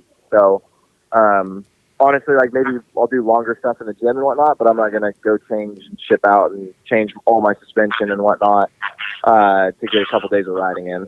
Gotcha. Cool. Are you going 250 for outdoors? Man, I have not made that decision. Honestly, with the way I'm riding my 450, and depending on how many guys don't ride 450 outdoors that are riding 450 Supercross right now, you'll probably end up seeing me on a 450. But I like it. 250 is not out of the question still, too. I like Kev on a 450. People that have a competitive bike when they can be almost stock. Yeah, honestly. Shit, we got a new motor now. Game on. Freshy, baby. How'd that go? What? Tell us the story. Tell the fans at home the story of how the engine stuff went after we last talked on the show previously. Alrighty, I got to get on the plane right after this. So long story short, yeah. So as soon as it blew up, went straight down to KTM, talked to Roger and Ian a little bit, and I was just like, "Hey guys, like I know I'm probably one of the only other KTMs in the main event right now on the 450." I was like, I showed him a video of what my bike sounded like. I was like, I don't know what's going on. It's not good though. Is there anything we can do or anything you guys can help with? And he pretty much said, only thing we can do, you need to get that motor out of the bike. You need to tear it apart. You need to let us know what parts you need. He's like, I'm just flying back to California tomorrow. Yeah, we can figure out what parts you need, and then try to ship them to you. So when I got all the whole motor apart and ended up being a whole transmission, cases were cracked too, he's like, oh boy, well that's going to be very tough to get. And I was thinking at that point, it's like, even if I get these parts, like I don't know how to do this, and I don't really trust anybody around here to put this motor back together to me go race it. So I was like, dude, like the only really way I'm going to do this is if I get a brand new motor. So then Ian's like, all right, I'll call you back in 30 minutes, no promises, whatever. Call me back. So they ended up having a motor that I could purchase, and pretty much said, he's like, if you want to do it, we can do it. And I was like, yep, let's do it. Overnight it. Like I need it because otherwise I'm not racing the 450. So that's how that worked out. Way to go. And boom, it was in and we're off. So, all right, man, we'll have a safe flight. Yeah, and you went to the next race and everything went good. Exactly. All right, man. Well, at least the bike ran. Have a good flight, and thanks for coming on. And I'll be talking to you this week here. Make sure everything's cool with your hand and stuff. So, alrighty, sounds good. I appreciate it. Bud. Thanks, Later. Kevin. Thank you, Mr. Moranz. Nice job. Thank you. I appreciate it. All right, so Kevin Moranz, everybody. Kevin did have a good point. I didn't even think about that fact that he is one of the only other KTMs in the 450 main. Well, yeah, duh. That's because their contingency fucking sucks. You know what? They should just gave it to him. Gave him the motor. I mean, I know that's not how the factories do things. The contingency was so weak last week. I couldn't fucking believe how low it is. Oh boy, we could do another podcast fully with all three of us talking about that shit because I have a lot to say about that as well. It's fucking. It used to be better. It's fucking wild. And they wonder why guys can't fucking do this. It's just wild that like the biggest, call it companies in the paddock there, as far as I don't know how you want to talk. The most whatever teams there with KTM and stuff, KTM, Husky, Gas, and they pay $400 fucking dollars, and you got to make the main to get fucking paid. Like, come on, seriously? Yeah, I have a feeling that this summer is not going to be great for privateers. And then it's like you realize that Kawasaki pays me $800 just to make the night show.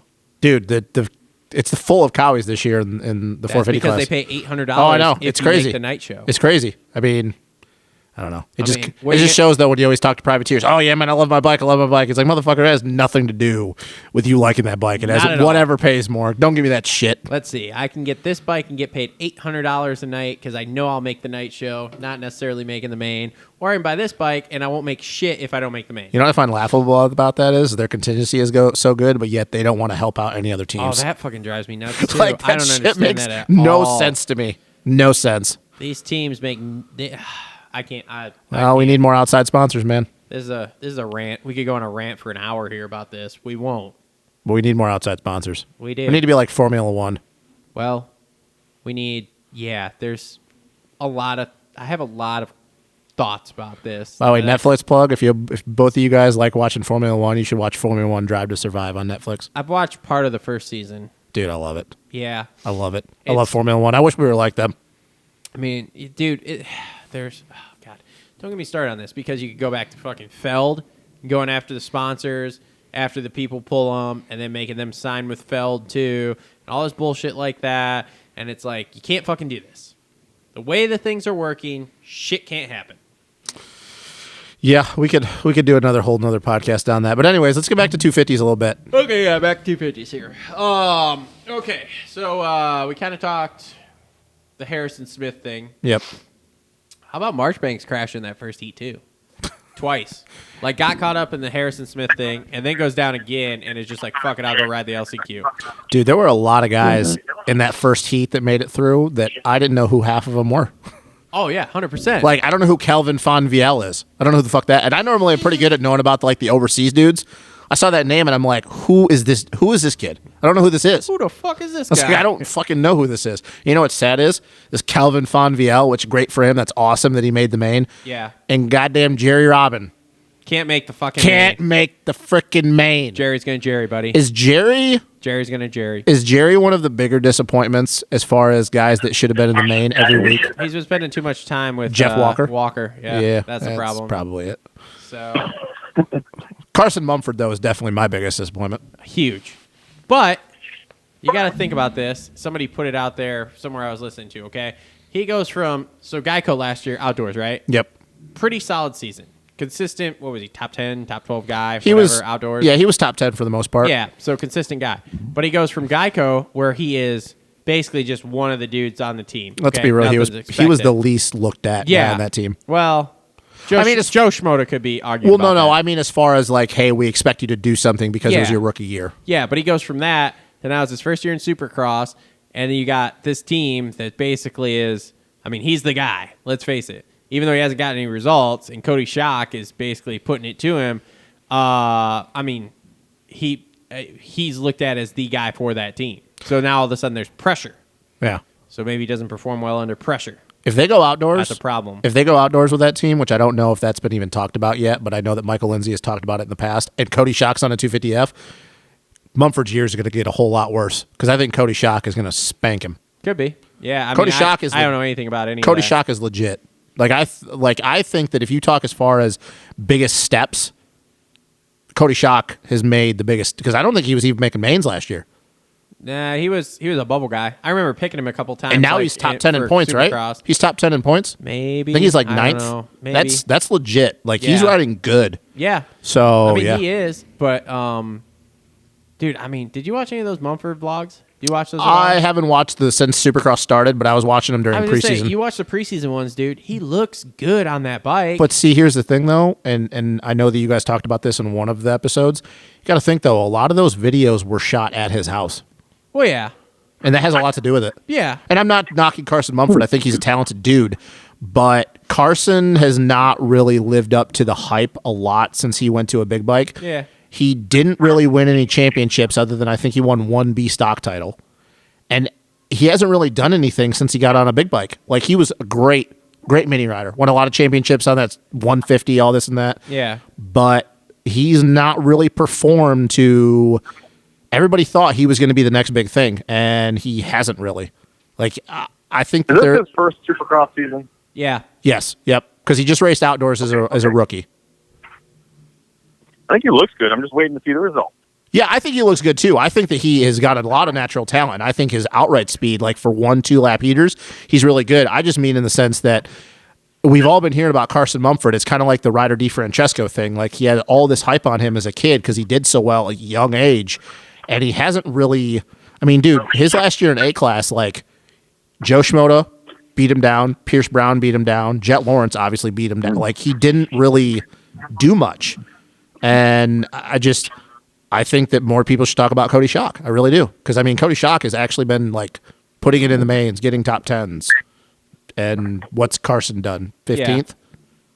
Yeah, but then again, you got to look at Cody Schock, too. He's got no pressure because he's not looked at as the guy on that team. Well, he's not even a 250 guy if you really think about it. He's a 450 guy. Yeah. And so, and I mean, yeah, I don't know. And it's not his rookie year either, so. No. It's an apples to oranges comparison. Yeah. I just think that eventually, though, Carson, if he doesn't start doing something, people are going to stop caring about what his name. Well, he has at least made the last couple mains. Yeah. So that's positive. I'll tell you what, though, and I said this the last time we did one after Orlando 1 or 2 it was. Yeah. I can't shit on Jalek Swoll anymore. Just can't do it. No, you can't. I can't do it, man. He's solid this year. He is good, man. I don't know what Timmy Ferry has been doing, but he is not. Whatever sort of drugs they're pumping in him is working. Okay, all right. That's not nice. Maybe it's something from his dad. That's. I need to ask you guys something right now. It's not really with motocross. So, oh boy, here we go. So I've had a jet ski that I got for like $500 or $700 or something. It's really nice. That I actually had paid for with another jet ski that I got for free. Long story short. Anyway, so I have this jet ski, and I'm trying to free up some capital for my business right now to expand. So I listed this jet ski, which is actually broken, but it's a really nice jet ski for $2,700, and if it was in nice shape, I'd say it's $5,500, and it's not. Even if broken, I probably could get $35 or a little bit more than that for this used boat. So I listed it for $2,700 just before I talked to you guys on the phone, and since then I've gotten over 50 contacts about it. That a boy. Would you guys take it off? Would you guys take it off and relist it for like $3,200, or would you just sell it and call it a day? No way. I'd just sell that bitch and get the fuck on with my life. Yeah, I'd take the money. If I knew what I want, now don't get me wrong, I wouldn't come down on my price at all selling it. They would show up and I'd be like, you're gonna put $2,700 in my hand, or you're not gonna fucking walk away with the jet ski because I got 49 other people in line behind you. And I also would be like telling everyone like, well, it's the first person that shows up with cash. I'd take the money. Yeah, that's basically where I'm at, but I'm not even 2 hours in. I've got like 50 hits from not even in the state. So I'm like, shit, am I trying to move this thing too fast where I can probably get one of those has bozos to bid against another one of them? Okay, you guys are saying go for it. Bring them green back. Yeah. Oh, yeah. Take the 20 set, because, okay, so what happens? You take it offline, you list it for more, you get nothing. I mean, yeah, then you could go back and do it, but then people, like, say 20 of those people that are hitting you up right now are paying attention going, well, this guy took it off, listed it again for more, and now it's back on for less. Like, come on, man. And then they're going to be pissed. I would normally fix it up and get the full $5,500 out of it. But I'm fixing to make some moves like this week. So fuck all that work. Just let's go. Yeah, no, I'd take the money. Take the money and run. So, all right, back to 50 talk. Wait, but Jalek Swoll, though. I mean, dude, he's had a damn good season now, and I think he's in 5th or 6th in the points. Yeah. So that makes me really confident for him going into outdoors, because I think that he was going to need that, because obviously this is the last year of his contract and how good Styles Robertson is. Yeah. And especially going into outdoors and what Robertson did in the small time that he raced outdoors. I think that this is good for Jalek. I think that if he continues up for the last 4 rounds and he has a good outdoors, there's no reason they can't re-sign that kid. Like, he's doing better than I think anybody expected. Because let's be real, last year at Supercross was rough. What if the team's not there next year? Why wouldn't the team be there next year? Haven't you heard that? I've heard the Rockstar thing is Rockstar's leaving, but I don't see Husky not having a team. The only 450 guy they've signed so far is Sacco. Yeah. So wait a minute. Are you talking about the fact that it's Rockstar Husky or Husky in general? Because Husky, I can't see not having a team with all their success. Yeah, I'm sure Husky will have a team, but if they don't have Rockstar, what's it going to be? KTM will figure out a way to keep them racing. Well, yeah. I mean, I'm just... You're talking I'm about not saying structured? specific Is how it's name of structured? the team. Yeah, I'm just saying, like, are they going to go to literally 1-1 or? Well, here's the thing. There's no way that they don't keep. And like I said, I don't get a chance to listen to the podcast shit. So I knew the Rockstar thing. I didn't know that with Husky being in trouble with what they were going to do. There's no way that they don't re-sign Jason Anderson in some sense. Yeah. The 250 team though, disbanding that. Bobby Hewitt. Man, I think Bring in people. Bobby Hewitt. Let's do this. I think people would love to know where Bobby Hewitt's at right now. Yeah, he's making another team. That's where Ando's going. Wow, he's got a whole lot of money. He's making another team. I like Bobby Hewitt. I would put him and Marvin Muscan on Bobby Hewitt's team.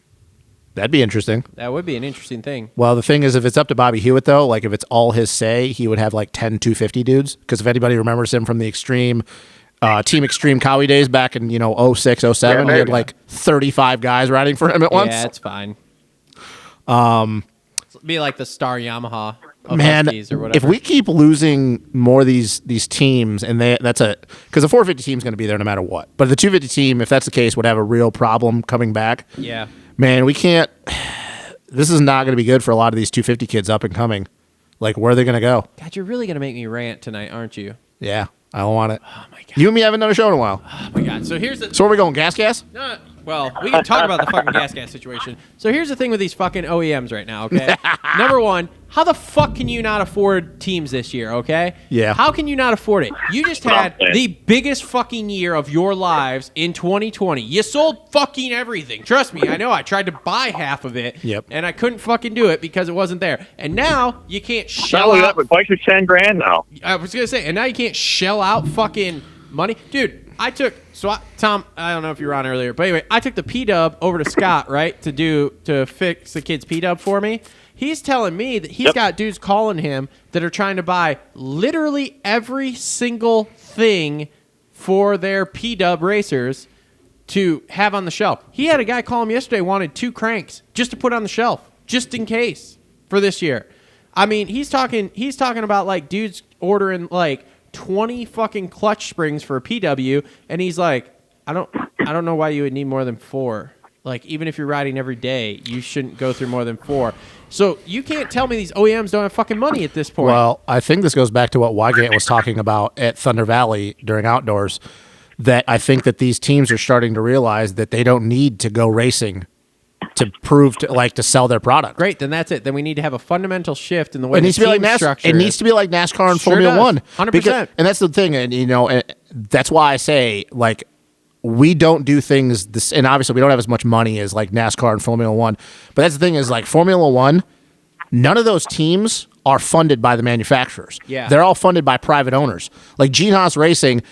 He almost disbanded his team because he didn't want to keep money, and he basically told his team principal, hey, you better go find $10 million or we're not doing this anymore. Yep. Because they don't get, like, that's the thing. People, if anybody in the comments watches Formula One, they'll be like, oh, what about Aston Martin? Like, you see it on the Mercedes. It's like, that's who they get their engines from. It's not who they get their cars from. We just need to go private owners. Like, that's the thing, because eventually it's going to get to the point that I don't think you're going to see OEMs backing doing this anymore, because they realize after this year, like you just said, greatest year on record or however many years, they don't need to go racing anymore to make money. Great, then don't go racing. Just sell the shit like KTM does. Just sell the shit to private teams. Don't have OEM teams. But I also think that needs to. I honestly think that needs to be a top-down rule. What do you mean? Like, I think that in order for this to work, you're gonna have to have like the AMA or Feld or somebody come in and say, look, we don't want OEM teams anymore. We want all private ownership teams. Isn't NASCAR pretty much NASCAR is kind of going that way, I think, with a lot of... I don't think there is any OEM teams in NASCAR anymore. I think Ford might... No, I don't know. I don't think so. I thought those were all private. I think the thing is that even though we've gotten... That's so weird to me. What planet are we on? Yeah, like I think the thing is that even though because our sport has gotten bigger over the last 10 years, we're still relatively one of the smaller motorsports compared to other things. Want to hear the best idea that I heard the other day? What? Courtesy of David Villeman on how to grow the sport. Oh, boy. You need to put the races live for free on YouTube. Yes. 100%. Because you can go find anything else, race car rise for free. Yep. Yeah. He's like, this Peacock stuff is bullshit. Like, don't get me wrong, I got it. Like, whatever, as we all do. We pay our $5 a month, whatever. But, dude, who the fuck even knows what Peacock is? Yeah, Here's the problem: you're just lost in the shuffle. There's no chance they're going to do that when the NFL just signed a deal for $10 billion a year. There's no chance. Yeah, did you see the that? promoters are going to That they just re-upped free with Disney? broadcast. NFL and Disney to have the Super Bowl on ESPN or ABC. Oh, Jesus Christ! But the thing is that motocross, what I was getting at is that our sport, we still have a tendency to think the old way. Like, we don't want to advance. We're like, oh, we want to do this, this, and this. We want to get bigger, but yet we're still trying to act like this is 1995. We want to be on TV. Who the fuck gives a Nothing. who watches TV? Yeah, nobody. Everything is streaming, and that's in the Peacock thing, and it goes back to that. But it's like they're still the higher up people, whether it be Feld or the AMA or the FIM. Well, actually, if you really think about it, the GPs, their shit isn't on TV. It's just with MXGP TV. That's it. They used to have Sky Sports, not on Sky Sports anymore. It was on BEIN, not on, it's literally just streaming. Is it on CBS Sports Network either anymore? I think that they're going to be gone after this year. Okay. This is their last year, I'm pretty sure, doing it. We still are stuck in the old way of thinking. This is not 1995 anymore. It's like people know what motocross is. People in 1995 didn't fucking know what motocross was half the time. Yeah. Now, the average person knows. Thank you, Jeremy McGrath. Exactly. Now, people know what motocross is. They know what Supercross is. They need to stop being stuck in the old way of thinking, because if you compare us to other motorsports, it's pathetic. It is absolutely pathetic. It's like we look at Ken Roxon, who I think we can safely say, at least in this country, is the highest paid athlete in our sport, right? Yeah. Okay, so how much would you guys think that with sponsorship? Though that's what I mean. Who, if you were to guess, Tom, who do you think would be higher than Ken in this country, not in the GPs? Well, I don't know, to be honest with you. I wonder about that stuff all the time. So That's what I say. Is he? I was wondering. I would think he is, because he knows how to market himself. He's got to be pretty good. So how much do we think that he probably at the end of the year nets with all of his sponsors and money and shit like that? You think it's over 25 mil, 20 mil? Oh, I don't know. A year? Well, I know. With not just Honda. I heard his Honda contract was $2 mil. So we'll start at $2 mil. Okay, then you have Red Bull. Red Bull's got to be. Red Bull's big. All those ones. Let's just lump all those together. Okay, Yeah. then you have Fox. Yep. You have his watch company that he's got. Yep. He's got a big deal with them. He's got other athlete wear shit that he has stuff with. Yep. So all of his winnings. Maybe 15, 20 mil, right? Maybe. I don't think you're wrong by going there, and that's just from the motocross stuff. Okay. Yeah. So we look at that and we go, oh, shit, that's really, really good. Yeah. Lewis Hamilton last year made $195 million. Boy, is that bizarre or what? That's wild. Are you fucking kidding the me? money that is in Formula One doesn't make any sense in Even the low-level regard to, like, dudes. any of the way the American sports work, it's like absolutely a different planet. Even the low-level dudes in Formula One, guys like fucking Lance Stroll, his dad owns their team, but Lance Stroll, Lando Norris, fucking George Russell, those dudes are still, what Ken Roxon makes, that's chump change to them. So it's like, how in the hell are we now a global sport, and we're looking at our guys, our top guys are making what fucking back-end dudes and other motorsports make? Well, don't get me wrong, $20 million is an assload of money to people like us three. Yeah. But to other motorsports, dude, that ain't shit. Yeah. That's pathetic. And I know we're getting on a rant, but it's like, it's disgusting the way our guys are treated. I'm curious how it stacks up against the GP guys. I'm really curious about that. I think Hurlings and Cairoli probably make, I'm going to say that Hurlings probably actually makes more than that. I heard Hurling's deal with KTM last time he signed was like $4 million a year. Oh, yeah, it doesn't surprise me. And he's got so much other shit going on. I got pee. You guys keep going. So, like, yeah, I don't know, man. I don't know, Tom. It's just ridiculous that our guys they make peanuts compared to other motorsports. Me personally, I think that my view on this is not so much that they make too much. I think like Lewis Hamilton guys, it doesn't make any logical sense how they make their money, right? But so I look at the motocross guys and I say, sounds good, $20 million a year. I say that all of our guys that make the mains or even close to that should be way higher. Like, there's no floor. There's nothing like any other sport. The NHL, for example, there's a league minimum and there's things like that that keep guys making decent money. Well, it doesn't work that way at all with our sport. I think that's something that I'd like to see change first, rather than more high-end money for the top guy. I think it should be across the board. Hey, Kevin Moranz is making a bunch of TV time and doing some noise. I think he should be making like $500,000 off of that. You know what I mean? Yeah, and that's another thing too is like you look at our guys, our privateers and stuff, and it's like, this is what they want to do for a living. They're out there, they're risking their lives, they're doing this and that, they're showing up, paying their money, And it's like, even if you look at like them compared to other motorsports of what their version of a privateer would be, and our guys are literally paying to go racing, where you look at other guys that would be considered a privateer in motorsports, and those dudes are making more money than half of our factory guys are making. Yeah, that's And they don't have their lives on the line like our guys do. Exactly. that is one thing I have to say. It's like, okay, so you want to compare like Formula One to us, okay, which is it's a huge jump. Or whatever. It is. But it's like, okay, I can't go buy a Formula One car No. at the local dealership and show up at the race next week and be like, No. I'm here. Yeah, I'm here, I'm man. I fucking got here, it. you know. So where that's like one of the things about our sport, and that's one of the cool things. But then again, that's where it goes back into the trickle down effect. Okay, Yeah. if we can grow and make, and again, this is some topic we could beat to death, basically, and everyone has. Of if we can grow the top end, it trickles down. So then you get into say like arena cross, and you get like Kyle Peters, who like, okay, cool, like he's could make a living racing arena cross type deal. So Yeah, Bowers used to. yeah, that was back when it was Amsoil Arena Cross, and now you're running this Kicker Arena Cross thing, which is Which is sad too, because like that's the thing is like Peters has to do all this different shit just to be able to make it through the year. Yeah. And I know people, some people are like, well, that's just part of life, and this is, but like that's the thing, guys. Like, this is their job. This is Yeah. how they make their living, It's the craziest thing ever. he went 20-0 and says he made less than $50K. which is ridiculous because Bowers, I think the year that he won the Buku, well, they almost didn't pay him. That actually went to court, but I think the year he won the Buku title, I think he won $100,000. Yeah, I think he ended up with $100,000. which Yeah, is it's like, bizarre to me that it could be anywhere near $50,000. Maybe he takes home $50,000 after he spent $100,000. Yeah, There's no way shit. you would I don't 20 know. and don't bring in 50. I have no idea. I'll try to get him on at some point, and we can ask him off the record. But It's just pathetic that our guys were still at this point that they're paying to go. They're paying to go make a livelihood. yeah, Like that doesn't. I mean, you got Bobby Pizza sleeping in his van at the race. I mean, dude, it's pathetic. It's Well, look, here's what we need to do, boys. We need to make some calls. We get some investors. We buy Supercross, and then we make it better. I'd love to do that. Be great.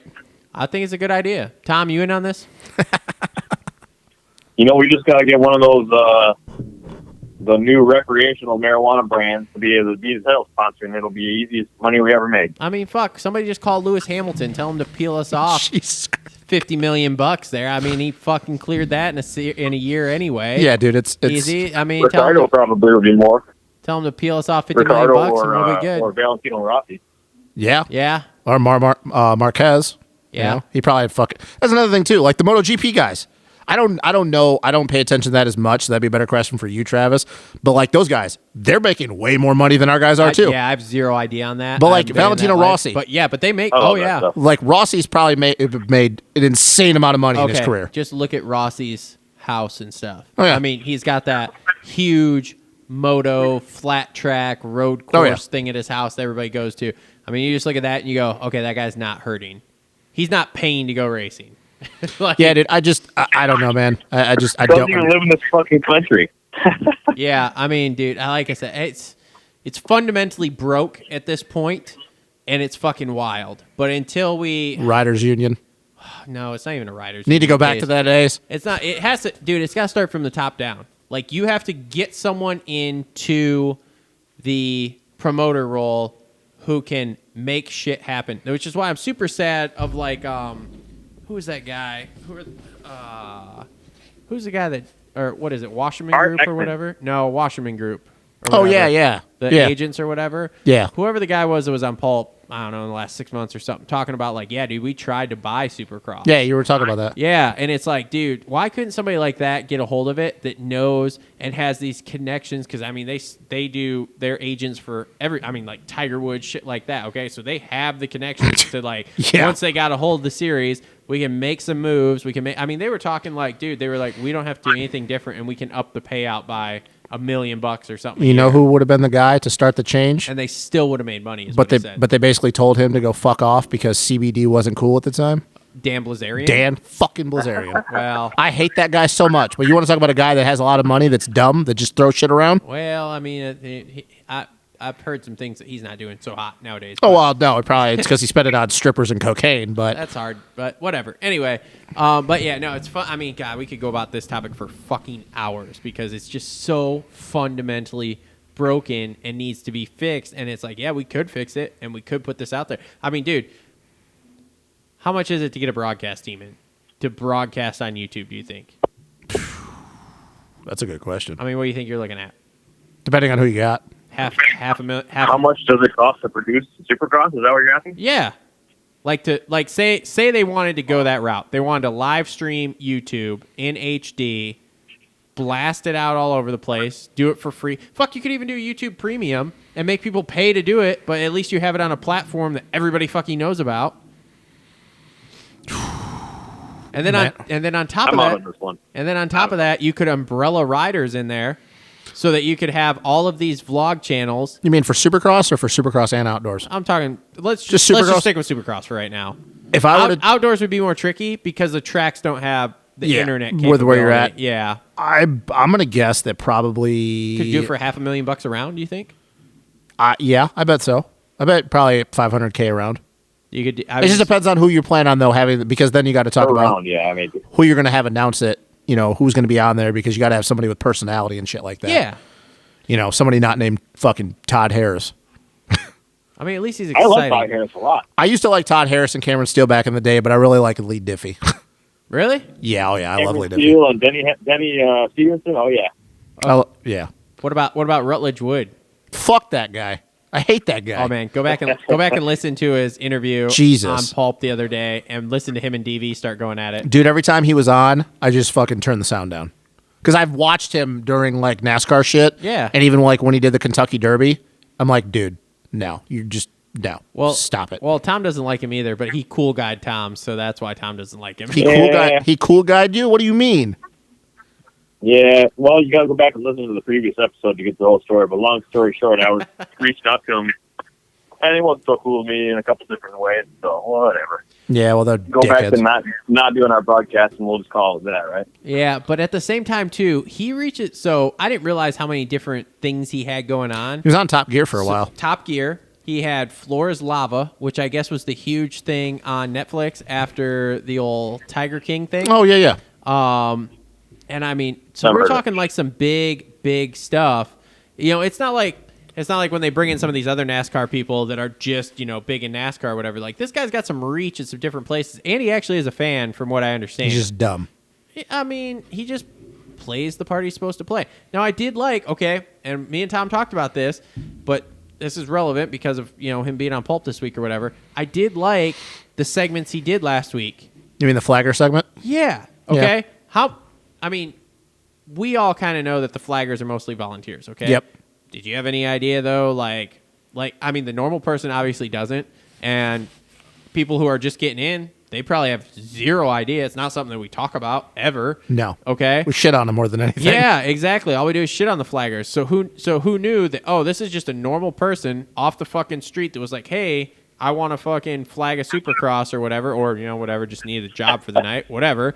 You know, so, okay, cool, that's interesting. And then you get, okay, at the end, hey, if you want to do this, this is where you go to fucking sign up to do it. I mean, cool. All right, that's cool. And then the pit board thing. And I brought this up with Tom last week because we talked about it on the show. Okay, we all know about pit boards. Mm-hmm. We're in the sport, okay? And they're always talking about, with the broadcast, they're trying to get to these normal people or the new casual people. Fan. Yeah. Do you think the casual fan has any idea that we still use the technology from the 1970s to talk to our riders? I mean, dude, seriously, in 2021, we don't have radio communication. Yes. Yeah. So, yeah. I mean, normal people probably don't fucking know that. And they probably see the guys standing on the side of the track and go, who the fuck are these guys? Dude, I remember a long time ago, when they were talking about doing the radio communication thing, and I can't remember what team it was. It was at a national, and they tried it, and they got caught, and they got in so much fucking trouble. I totally think it should be a thing. Yeah, but the thing is too, and it'd be a lot different, obviously, riding a dirt bike. But like Formula One is my comparison because I love Formula One. You look at a lot of those guys though, and half the time they're telling their radio communication people to shut the fuck up. Well, yeah, that's a thing. Like there was a segment at the end of the Formula One thing on Netflix where this guy was in fourth, and his guy was telling him 1 lap to go, so and so, and the guy goes, "Shut the fuck up."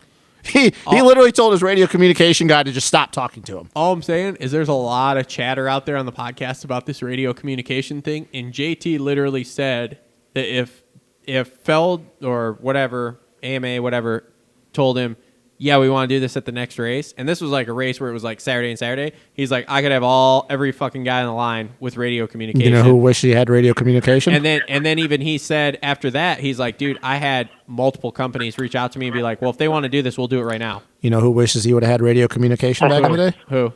Joey Savacci. Because then he would have known that Zach Osborne was there. Yeah, exactly. That also, though, if you think about it, that also would completely change the way guys race. Yeah. Like if you have an idea, if you have a spotter, oh yeah, yeah. Like you literally have a guy talking to you, like yeah, you have a guy talking to you right now, like you last lap, and you're going to round there's another. You're going to round a 180, revenue. and you have a dude's go, and your guy goes, hey man, don't leave the door open because he's half a bike length behind you. Like that completely would change the dynamic. Can you imagine the money you would make just off the fans period right now if you had it like Formula One, where you had a GoPro on every fucking guy that you could pull up that live stream. And you could listen to your favorite rider. Oh man, listen to Kenny saying anything, just like you do with Formula One. Oh yeah, they do that for the Formula, like their social media. They pull up like, hey, this is what this guy's saying. And again, there is a premium pass option right there. You think that the Ken Roczen or Eli Tomac fans wouldn't fucking be all about like, hey, I want to know what my guy is 100%. saying? Are you kidding me? I mean, dude, how much? On last week's on Wednesday's show, we had talked about how we wanted to talk to Kevin about this today. Because it's something that's kind of sensitive with the time we're in right now with our sport, right? So for the development and for kind of the different kind of cheating, if you will, being able to talk to somebody on the radio on the racetrack. Yep. But it's whether you like it or not, this is the transition part, right? So it's a morality thing, if you will, for the racing. Like for me, I actually would like it because I'm a shit talker when I'm racing. Like I don't race now, I'm retired, but like when I was racing and even now as a hockey player, like I talk shit to people the whole race. And then when I'm coming up on the inside of somebody, whatever, I'll yell at them and stuff just to mess with them. But you always hear that stuff, especially like Cooper Webb and Barsha. Race, that would be great TV. Justin Barsha, are you kidding me? Barsha. Oh my God, are you kidding me? Yeah, I mean, it would be great. And again, you can do it. You can do it with Formula One. And you know who, honestly, like there's a lot of companies that I think would, with not even outside companies within this industry that would be all about it. Yeah. There like, what is it? Well, like I said, how many? Jason Thomas said he had multiple companies. I'm forgetting Litpro. Yeah. I guarantee Litpro would be one of the first people within this industry to do it. Why can't we have Litpro on everybody too, so we can see? Yeah, we got all this information of where our RPM is, we have wheel speed sensors, like we have all these analytics now for dirt bikes. Why the hell do we not have the same thing? Because that's the thing too is, and Tom, when you're going to a race and you're a mechanic, at least for outdoors, some of the spots are fucking terrible. You have no idea what your rider's doing unless you have another spotter that you're talking to. But still, the same sense, it'd be great to be able to have an idea of telling your guy like, hey, this, and this.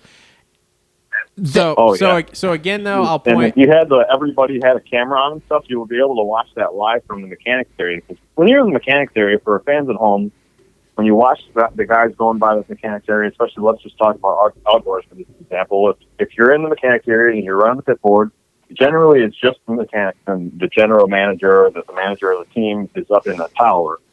Well, when you're in the mechanics area, you have tents above you and you have little TVs that show the TV feed. So whatever they're seeing on TV, and they show like the live timing. So that's all you really have to go off of, besides what whoever could be talking to you in your headset is saying. So with having every rider having a GoPro and have it like selectable feed or whatever, like we're talking about, for a mechanic would be an advantage also, especially if it's tied into the lip. So a huge advantage. And here's the thing. It would cost nothing. Dude, These companies would love to get their logo on. I think it'd be so great because, like I said, just not even talking about the money side, but just as a fan, the racing dynamic, it would change. Because I'll go, for instance, 2010, Justin Barsha's rookie year, ripping the whole shot at Glen Helen. Yep. Ripping both starts. You think as a rookie that he would have liked to known where Ryan Dungey and Christoph Porcel and Brett Metcalf and Trey Kennard are at on the track when he's a rookie ripping the holy, his heart rate is 210 and he's freaking out and he has one spot on the track for his mechanic. Now, I don't think the race would have changed because of the fact that he was a rookie. He blew himself up in the first 20 minutes.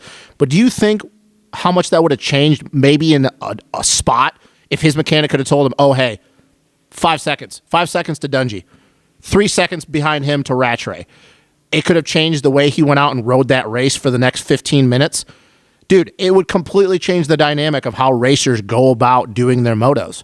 They'd be able to be, or like I said, you're in a championship. Joey Savacci, same thing. He talked about his mechanic that year. There was some miscommunication. You think he would have loved to have his guy tell him, hey, Zacho, 3 seconds back. 3 seconds back. Closing. He's a second a lap. Instead of trying to write a whole fucking essay on a little whiteboard, being able to tell him, be analytical with him, hey, man, he's gaining a second and a half a lap on you. Yep.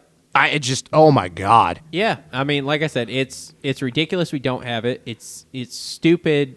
The whole thing's just dumb. It's just dumb. And then, oh man, God, I'm just ranting here about shit because it's like. Eventually, we're gonna have to get back to the. Oh my God! And then you go even farther into that, and they're fucking freaking out over these guys having their YouTube channels and stuff, and it's like you don't understand. That's how they make them. We want this. AJ Catanzaro, McAdoo's got one now. Let me ask you this. Have any of you not watched the Red Bull Moto Spy series this year because there's all these YouTube channels now that all these guys are doing? Dude. Because I watch it all. I watch it all. Like I said, McAdoo's got his. Mumford has his. I haven't seen McAdoo's. Mumford's I've been off a little bit. McAdoo's is new, but he's got one. Obviously, you got Catanzaro. You got A-Rays. I haven't watched A-Rays. I've watched Anstey's a few. Anstey's. I'm really into the A-Mart and the Cat. Right now. Yeah, A-Marts is really good. Who else? There's a couple other 250 guys, but dude, now even in the GPs, there's Nikkei Theory. He's got his. Okay. And now even the GP guys are doing it. They're doing their vlogs. Yeah. And actually, it's all about the content. And then again, if you're Feld or whoever the promoter is, and you put this series on and you do behind the scenes. A big production behind the scenes. So like the F1 does, the whatever the hell the Netflix thing is. Drive to Survive. So you do that main series. You give them all their own camera guy where you can use all of that footage too in your main series. And then you just go, okay, cool. So now we have literally a guy and everyone mic'd up. We have all the telemetry data. We have the onboard data. We have all of this shit going on. Then you cut them in for a profit share too. All the riders. Hey, you guys are going to get X amount because we're putting out this much content on YouTube. We're making this much money, basically. This is what we're going to pay you guys. And, I mean, dude, it's a win-win-win for everyone. But then again, you have these non-forward-thinking people controlling the series, and here we are. See, the thing is, too, is like you look at the GPs and the way that those guys do things over there is a little bit different because this factory KTM rider is named Mattia Guadagnini. He just signed a contract. That's a mouthful. Yeah, he's an Italian. He's fast. He just signed a contract with DeCarli KTM, and he vlogged a whole entire day training with Tony Cairoli. Sick. You think that shit nowadays you'd be able to do that at Eldon's house without his permission? Absolutely. Let's not get started on all that. Exactly. So, but that's my point though is that they over there don't give a shit. They're like, oh yeah, hell yeah, we don't give a shit. He vlogged a whole entire day training with Tony Cairoli. Yep. That would not happen here. No. That would not. Do you think if somebody went up, hey man, I want to vlog a whole day with Eli Tomac? No, sorry, can't do that. Speaking of the interesting vlog stuff, though, have you watched the latest episode of Moto Spy? No, I haven't got a chance to. So Barsha is training at Moto Sandbox with Kenny. Yeah, I seen that, which is interesting. And then he went over to Baker's one day. Oh boy, I don't know. That was kind of when the episode. That's kind of weird. End, I'm not gonna lie to you. That's a little weird. But I was like super interested because I was like, huh. So he's training at Moto Sandbox with Kenny, and then over here, and they're like filming like Kenny and him in the shop, like talking, like, oh yeah, man. Which Kenny's is funny because I'll send you locations for this shit. Blah blah. Which blah, is funny because whatever. him and Kenny have never really liked each other. Yeah, well, that's what I thought too. It was super interesting. So, okay. Let's quit ranting here about what's wrong with this fucking sport. Hey, by the way, are we going to call Cole? Fuck that guy. Okay. Screw it. Whatever. I'm not. Wait a minute. Fuck who? Cole. I was going to ask him if he was going to call you Getty, and he said, fuck that guy. Oh, yeah. Yeah. I was waiting to hear about the first Baja of the season. So for the fans at home, I live nearby Baja. That's where I grew up, nearby. That was my home track. Sorry about your luck. That's where Cole was today, along with everybody else that got a big old hard-o about the spring ride. And I bet it was awesome today because the weather sure was great. Yeah, it was. So All right, let's talk some more 250 though. Who's gonna win this fucking 250 West title? Ooh, that's interesting because Cooper had a statement. Hunter Lawrence had a little bit of a rough ride, so to speak.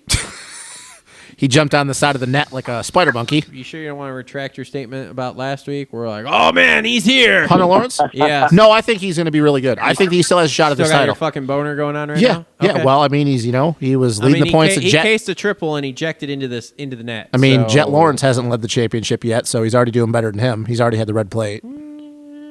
What? Okay, What? sure. Has Jet Lawrence held the red plate yet? Dude, whatever, man. Didn't think so. Okay. I like Hunter, but that red plate got real heavy last night. Yeah, but I mean, at least he's had it. Okay, And it also took him less time to win his first race. great. Yes, it did. Yes, Those so- are all facts. So let's stop Those shitting are on Hunter's all Supercross facts. build. They are facts. I wouldn't say them if they weren't. Hunter's also been here for a few years. Hey, I don't mean to get He off also the rode last 250, Ken, Supercross. but I have another question for you Oh guys. God, here we go. Tangent number 5. Okay, go ahead. So that boat that I was telling you guys I had sold, Oh, I just had two people PayPal me for the same boat. No shit. Now what? Now what? They're not even here yet. Now what? Oh boy, Ooh. they PayPal'd you the full amount. The full amount. Damn. Pick one and tell the other one, oh sorry. I mean, literally, that's what you got to do at this I'm point. not a. I'd be like, Yeah, dude, but what do sorry, I I had another flip a guy coin? literally PayPal me $5, so I would just send it back to him. Just pick one, send it back. All right, we're gonna flip a coin. Yeah, that's. I mean, that's what I would do. it's fucking awesome. We just sold a boat while we were filming the show. Nice. Check out my boat, My dude. boat. Oh god, that's awesome. But no, I'm not All going right, to. that's 250. I'm not going to retract my state on Hunter Lawrence. I'm not. I don't know if he's going to win this title because, like you just said, who the hell is going to win this title? It's a toss-up, especially with the way Atlanta. We don't know how that track's going to race. Yes. But I think any three of them. I think McAdoo, Lawrence, Cooper. Because here's the thing, Cooper looked really great last night. I hope Lawrence wins that. I do too. Hunter Lawrence is my guy. Next to him and J Mart, but I don't know if I could trust Justin Cooper having his starts dialed in like that Dude, every yeah, race. it's looked rough this year. And see, here's the thing too. Okay, Justin Cooper rode great. McAdoo was keeping the gap steady, and then they didn't do a good job of it. But he got caught behind a lapper on lap. I don't know what lap it was. It was probably like 12 minutes in. Okay. And it really blew because like I was paying attention to more off in the distance and the camera screen. I wasn't paying attention to the rider that they were filming. Yeah. I was watching him going through the whoops, and obviously he'd catch him every time. But he got caught behind a lapper, I think, before the whoop section, and it really it blew his whole momentum because he couldn't get on top, so he had to rhythm through. Okay. And then you could tell when it got to 4 seconds, McAdoo probably went, well, screw it. Like, track's getting gnarly. Like, we're all sending it. There's no time for me to make up anywhere. Yeah. But do you not believe that if McAdoo would have been in the same position, that the same thing wouldn't happen for him? Because I'm thinking if McAdoo rips a start with him being better in the whoops. Oh yeah, I totally think he wins. So that's the thing. Like I said, I could see every one of those three guys. I mean, dude, the top three are separated by what, 2 points, 3 points, something like that. no, because Hunter got. Oh yeah, Hunter's so 6. Hunter's 6, whatever. If I were to bet money right now, They're all within 10 points, which is wild. If I were to bet money right now, I'm putting my money on McAdoo. Me Because too. I still think when McAdoo, if he gets a start, Whackers isn't quite going as Whackers this year. yeah, I think that if McAdoo gets a start, I think he is still outright the fastest guy in the class. No, that's fair. And we know in the 250 class that the outright speed sometimes is more important than anything else, unfortunately. Yep. So if I were to put money now, I'd say McAdoo. Obviously, I'd love to see Hunter win it. I just don't know if I can trust Justin Cooper for 4 more rounds that he's going to get a start like that. Yeah, I mean, it's definitely wild, but I think any one of the three could do it. If you were to bet right now, If I were to bet right now, I'd have to put money on McAdoo just because he's looked the most solid. But what about you, Tom? Yeah, he looked great yesterday. You think McAdoo? Yeah. he's selling a boat, dude. I don't know if I put my money on, but yeah, sure, he did look really good yesterday. That's for sure. I mean, don't get me wrong. It wasn't a bad ride by Hunter yesterday. I mean, No, he I went mean into before that, that net, he was finished 5th. He was 3rd, and he was Yeah. he was going to be a solid 3rd, and it was going to be like 2 seconds to him and McAdoo more than Yeah. likely. It's just, I think that these guys, His gear was sick yesterday. everything Hunter does is sick. Oh my god, shut up. Got his technique, fucking, it's perfect. The jet, bro.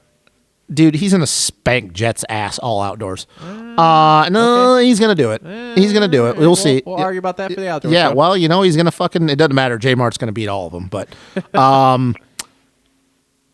yeah, I think the thing in the East compared to the West, even though Colt and Jet are super close in speed, but Colt pretty much that title's his, I think.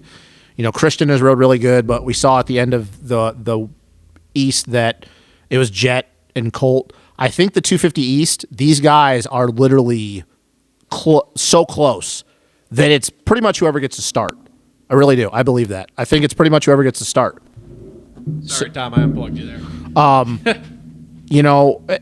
And I think that's going to be the biggest thing is who's gonna have their starts the most consistent for the next 4 rounds.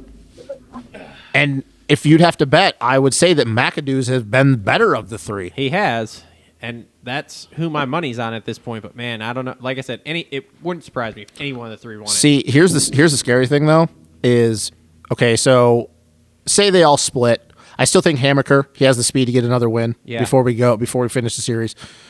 But say they all jockey again and nobody wins because it hasn't, other than Cooper, like nobody else has won more than one race. Say they all jockey and they all win a race, and it's 3 points or whatever going into the final round of the East-West Shootout. Yeah. Okay, and we think unless something crazy happens at the second to last round that Colt's going to win the East, right? Yes. Okay. Do we know if Austin Fortner and RJ Hampshire and Mosman and all those guys are going to be back? No idea. Okay. But say they are. Say for the sake of it, because they've all had enough time off, that they'll probably race in Salt Lake. Yep. Okay. That's going to throw a monkey wrench into it because I'm going to be real honest with you. I don't really know where Cooper, McAdoo, and Hunter's speeds are compared to all those guys on the East. I don't know which coast is faster this year. Yeah. Like, I don't. So say those guys are battling, and not to say that your teammate would get in your way, but if they're still doing their own same thing, like, this is going to be the first time in a while that the East-West Shootout could be a big deal as far as who wins a championship. Are you going to say that Justin Cooper is faster than Colton Nichols right now? Because I don't think so. I don't think so I think either. Colton Nichols is the fastest dude on both coasts when he's on it. Except for the nice Jets on. Yeah. If you get a night Jets on. But we have not seen them, too, though, where they've both, we haven't got a chance to see them where they've both been on it the whole entire race. Yeah. Like that Orlando one, you could say, but, Colt didn't need to win the race. Yeah. And nothing taken away from Jet. Jet's got 2 wins this year. That's great. But that's the thing, though, is okay, so say Fortner comes back, say Hampshire comes back, Mosman was riding really good at the end of their series. Yep. Okay, so are you going to say right away that those guys are faster than Mosman, that they're faster than Jet, they're faster than Craig? Yeah, I mean, honestly, I don't know, man. Okay, so that's the thing. That's going to be rough. I don't know who I'm picking if it comes down to, we're battling with the East boys. Yeah. Because that's going to, dude, we could go into it and the West guys just get completely spanked. Because didn't we all thought going into the East-West Shootout last year, now, yes, the situation was a little bit different. Fortner goes down, Frenchie wrapped up a title. But we all thought that Sexton was just going to get his doors blown off. Yeah. And what happened in the final race? It won. Exactly. Yeah. So, I don't know. Right now, I think, though, that McAdoo, he hasn't gone whackers yet. So I think that I would have to put my money on him. And for the fact that he has a teammate that's up there.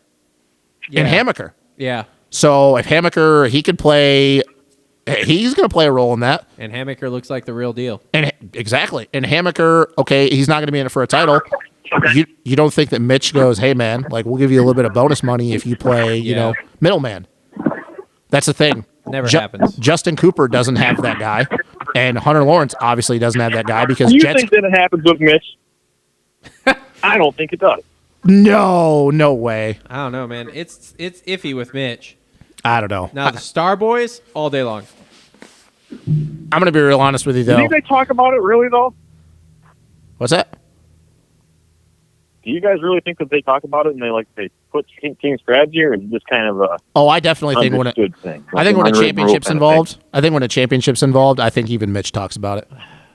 Yeah, the Mitch one, I don't know. Or when Questionable anybody one. in blue is against Jason Anderson. Well, that's the thing, though. Mitch hasn't won a Supercross title in a little while. It's so been a bit. You think that if Cameron McAdoo has a shot at the title, that he's not going to pull the rookie aside and go, hey, Seth, we'll throw you a couple extra grand if you play middleman. Just bunch everybody. It's just bunching. Just bunching. It's not a thing, Bunching. Travis. Bunching isn't a That thing. never happened. Never happened. Except for when Kate's wheel was going flat the other night. Fake news. It's fake news. Oh, that was a weird whisper. Anyways, Yeah, I don't know, man. This 250 shit it's wild though because like you don't know who's gonna win. Yeah. I mean, I think that we've seen the 4 guys that are gonna get wins this year. Yep. As much as I would like to give Jalek Swole credit, I don't think he can get a win. I don't think so either. I think he could get another podium, but Yeah. I don't It'll think be he, a difficult thing for him. He'd have to have a real on night. But then again, we got these unusual outdoor races coming up, and that always shakes out something unusual, Yep. just like Aaron Plesser did. you know how sketchy that track's gonna be if it downpours? Oh yeah, it's gonna be awesome. Because Atlanta's been getting a lot of rain lately. It's gonna be awesome. Oh, I hope it rains. You want a mutter? We haven't had a mutter this year. Mutter would be cool. Mutter would be cool. You like mutters, Tom? Oh, big time. Okay. Not all the time, though. Like, there was a couple of years there where we had, like, Seattle and a couple others where it was 3 or 4 in a row. Yeah. There's not one. One real good one. Well, I'm gonna be real honest with you. If it's a mutter, I'm picking Hunter Lawrence all day long. I'm picking my man. I'm picking my man Hunter to win every time. If it's Justin has a real boner for these Euro kids. I do, man. Ask him about Thomas Covington. he's not a Euro kid though. He's an American. Dude, you were so fucking hard. Bro, on we found out he had T-Cup. Epstein-Barr You were virus. so hard on T-Cup. Hey man, he had hard. Epstein-Barr virus. Oh, Thomas Covington. Hey, man. Oh, I jerked off to your poster last night. Oh my God, that's great. Listen. First off, he's from Alabama, and he's not. Did absolutely fucking. Hey, nothing. listen. You know Jet Lawrence is He's a Euro. retired now. You know Jet Lawrence is a Euro, right? Sure. Okay, so you like a Euro. Yeah. He's one of your favorite guys, right? Yeah. Okay, so what are you getting on my shit for? Because every fucking one, you're like, oh my God. Well, they've done pretty fucking well over here, haven't they? T-Cup, Hunter Okay. Lawrence. Who else we got in the last 5 years? Jet Lawrence. Yeah, but Dylan you haven't Ferendis? been jerking off about Jet. I told you guys about Jet before you even knew about he's starting Jet. to get upset. Here we go. Yeah, This is getting ready. He's starting to yell. No, Tom. I'm fine, man. I'm fine. Show ratings are going up as Nah, we man. speak. Hey, man, I just get sensitive when you talk about the Euros, bro. How many Teacup posters that were covered in stuff did you have to burn after he retired? Well, considering I met Thomas Covington when he was like 7, none. How many did you have to burn? None. After he retired? None, man. Get off Teacup's ass. How many Hunter Lawrence? Oh, dude. Oh, wait. Hold on. There's another one I remember. Max and Steve, bro. Oh, my God. He's done pretty well over here his first year. What do you mean? I mean, he's doing all right. He had a good outdoor season. He's what do you doing mean? all right. Look at the team that he's on. Are you kidding me? He's on a Suzuki. Yeah, so you're talking shit. No, I'm not talking shit Your on him. favorite I'm talking guy. shit on you. Your favorite guy is a Euro. Bro. Ken Roxon. He's a Euro. And don't give me this, because he lives here shit. He's a Euro. He's very American. He's a German. Very American. He does not sound German. He still speaks German fluently. He does not sprechen Sie Deutsch Oh on my the podium, all right? God, man. Dude, DV's been here for like 1,000 years, and that motherfucker still sounds like he's French. Well, he doesn't like Americans. Ken does not sound German. Yeah, because Ken was coming over here when he was like 7. Doesn't matter. He still speaks German fluently. Doesn't matter. DV's been here since before Kenny was born. Well, DV's old. Just saying, he still sounds like French. Listen, man, leave the Cobra He alone. is pretty old. Yeah, leave the Cobra He is. alone. He's like almost 50. But He's not almost 50, dude. He's in his 40s. He's not that much older than I Carmichael. thought he said he was 47 the other night. Bullshit. He's not 47. There's no way. Maybe. Oh. There's no way. No way. I don't know. I'm Whatever. looking it up right now. I mean, I like DV. Don't get me wrong. I like DV. I don't talk shit about the Cobra. I can talk shit about whoever I want. Did you see the guy comment on the video about, like, it was one of the fantasy videos the other day, and he was commenting, and it was like, haha, it's funny you talk shit on Pulp MX, but then you use their platform or whatever. And I comment back and go, you don't realize that I talk shit on literally everyone? Like, I don't give a fuck. I'm not. I don't play favorites. I just talk shit on literally everyone. You do talk shit about everyone. I mean, literally earlier I said Ken needed to grow. DV's a pair. 43 years old, man. He's not 47. Whatever, dude. I don't know where I got 47 then. He's older than. That makes more sense. Look, dude, I talk shit about everyone, and I'm wrong about a lot of shit. It's totally fine.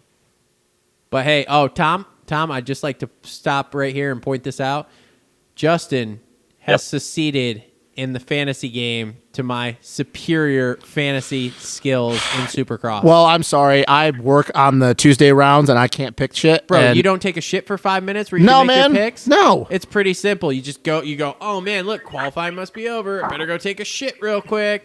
And you fucking sit there and you just make your picks. It's super simple, bro. It's super simple. It's okay, man. We get to outdoors, and I'll wax your guys' ass like I have the last 2 years. Here we go. It's fine. He couldn't hang in Supercross, but he's gonna wax me in outdoors. I waxed you last year in outdoors and the year before Aw, that. yeah, dog. All right, cool. Yeah. Well, we'll see. Are you still getting your ass handed to you by everybody else? right now? Yeah. I'm fucking smoking everyone. All of our friends. Oh yeah. What about in the league though? Hold on. Are you going to win your own prize?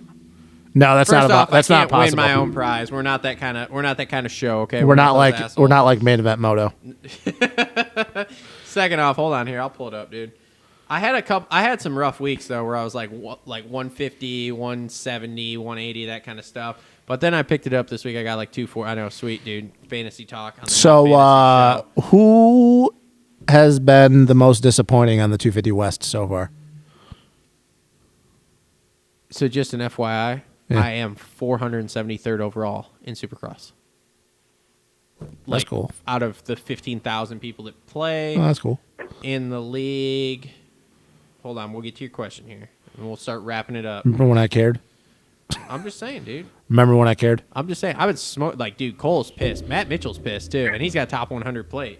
Oh well, And I've been smoking people. that's okay. I'll smoke you guys outdoors. So in our league, I'm currently tied for third and about 61 points out of the lead. So, yeah, there we are. That's a thing.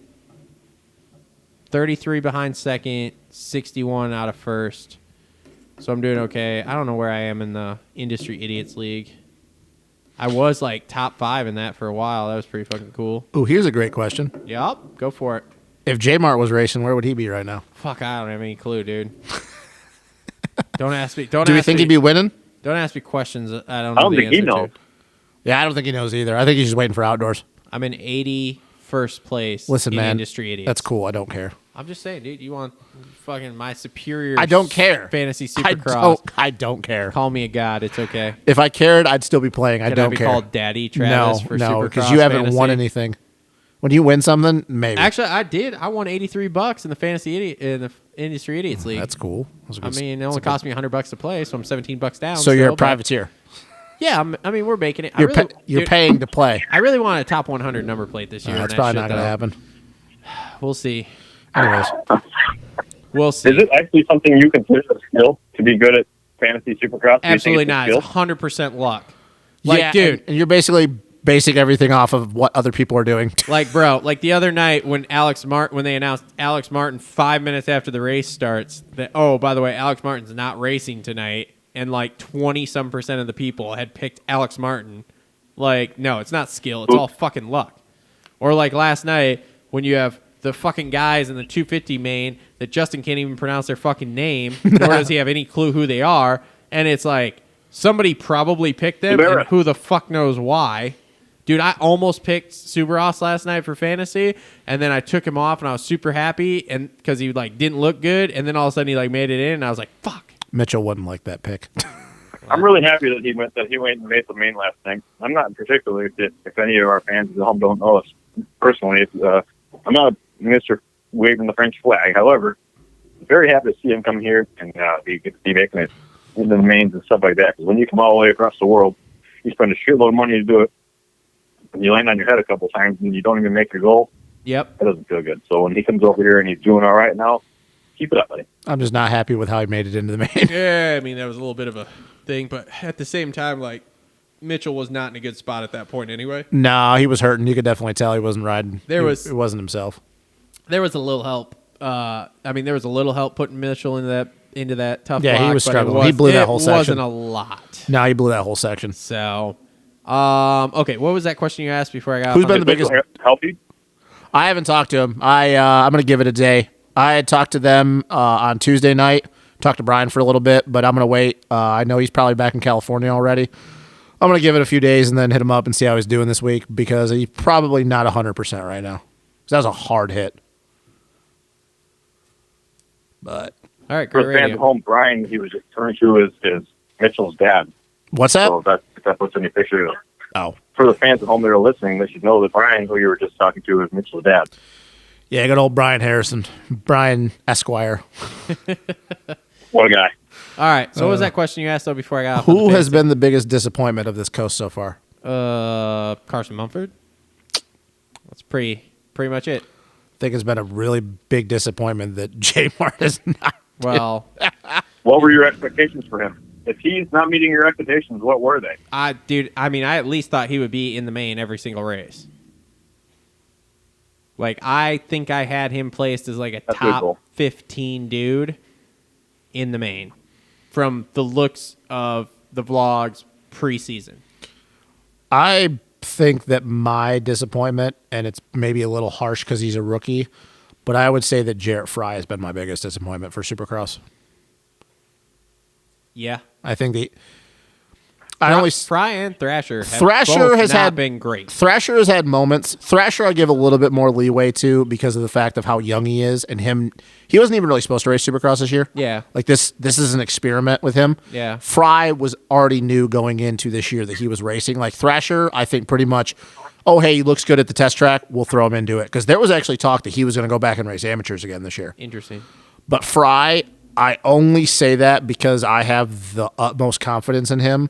And for the fact that he literally trains with Cooper and Nichols every day. And it's like you have two of the best guys. Well, right now, the 2 points leaders. Yeah. You're training with them on and off the bike every day. You're training with the 450 guys and Mookie and Plessinger.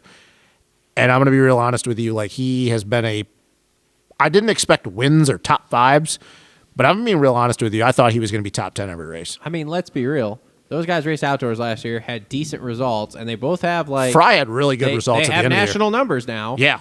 Like, and then like you come in here and you are barely putting it in the main. I mean, Well, they're also going to have a hard time, too, when my boy Levi Kitchen goes pro and he puts the beat down on him. And, that'd be interesting. oh, yeah, Levi Kitchen's going to do work. He's going to put the beat Be down nice on if both. Man, he looks great right now. Dude, Be nice if he hit us back, came on the show. Kitchen? Yeah. I'd be fucking stoked. Yeah. Well, I hit him up a while ago. I said this to Matt. Levi Kitchen, I used to pay attention to the amateur shit all the time. Was always on top of who was coming up next, this and that. And I just haven't. You know, now with Verb Moto being back and West doing the whole thing, it's a lot easier. But, like, I just didn't care for a long time. Yeah. But now, like, Levi Kitchen, I can honestly say, is the first amateur in a very, very long time that I've looked at and not only been interested in where he's going to go and what he's going to do, but I look at and go, this kid is the real deal. Like, my beliefs at least. Some other people have the same way, but not everybody. But, like, a lot of these guys, he's probably the first person that I've looked at since, God, McElrath maybe. Okay. Maybe Matt Bisceglia, where I've gone, this kid is, like, has something special. And I think that it will not surprise me if he makes a splash right away. I don't think it's going to be a Jet Lawrence splash by any means. But if this kid is not top 5 after his rookie year, it will be really shocking to me. Interesting. The kid is legit. And like I told you, he just put 30 seconds on everybody. Chance Hymas, Jet Reynolds, all those dudes at Freestone in a 25-minute moto. So you're talking this dude's going to be better than Yeah, Seth? it looks great. Better than Sexton? No, better than Seth. Oh, better than Hammaker? Yeah. God, as much as I love Seth, I think so. I really do. Interesting. This kid he's fucking fast. Huh. Like, he is fast. And he's got great style, too. It helps that he's tall. Yeah. But he's got great style, man. And honestly, I just saw some footage from our old friends in Bird Moto. They had some footage from that, and man, they look good. dude, he is legit, man. He's legit. Yeah, no, I think he's going to be the best rookie we've seen since Sexton and Faulkner Interesting. when he comes out. The kid's legit. So Won't take much to be better than Faulkner. Jesus Christ. If he's for him to be better than Faulkner in his rookie year, he's got to win motos. I mean, basically, just stay off the ground, you'll be fine. Dude, you are such a Faulkner hater, man. Yeah, pretty much. God, Which is wild because he's a Patriot. So. I don't know why you hate him so much, man. I feel like you like pissed in He your cheer. disappoints me.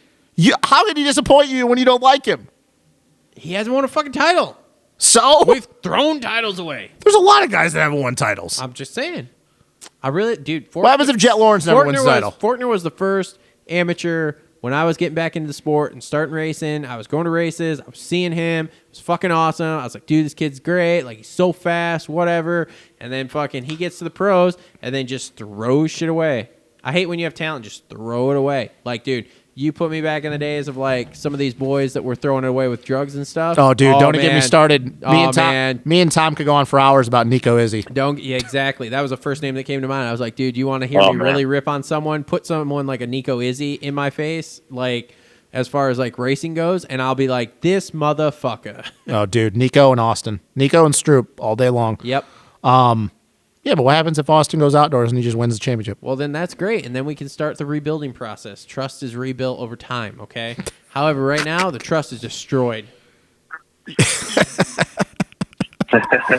Oh, yeah. No, I agree. Tom, you got a boat update for us? You refund somebody? I haven't refunded anybody. As a matter of fact, the price is now $3,500. That a boy. All right, so let's go. That's all I'm saying. Let's go. let's fucking wrap this shit up since we're not Yeah. calling Cole, and he didn't call us because he's a douche. Yep. So 5 rounds to go, boys. We got what? It's 2.5 weeks. 2 weeks. 2 weeks off. No, it's literally 3 weeks from yesterday. Okay, so 3 weeks off. April 10th. Ooh, my 30th. Wow. I'm getting. That's why I said I won't be here on April 11th because I'm getting blacked as fuck. That's what he says. Of course, I heard that when we went to California too. We didn't have one drink. Yeah, but this is different though because I'm just going over to Matt's house and we're getting a bunch of people together and I'm getting Oh, blacked that's out. a bad idea. Yeah, I don't care. That's okay. We'll call you that day.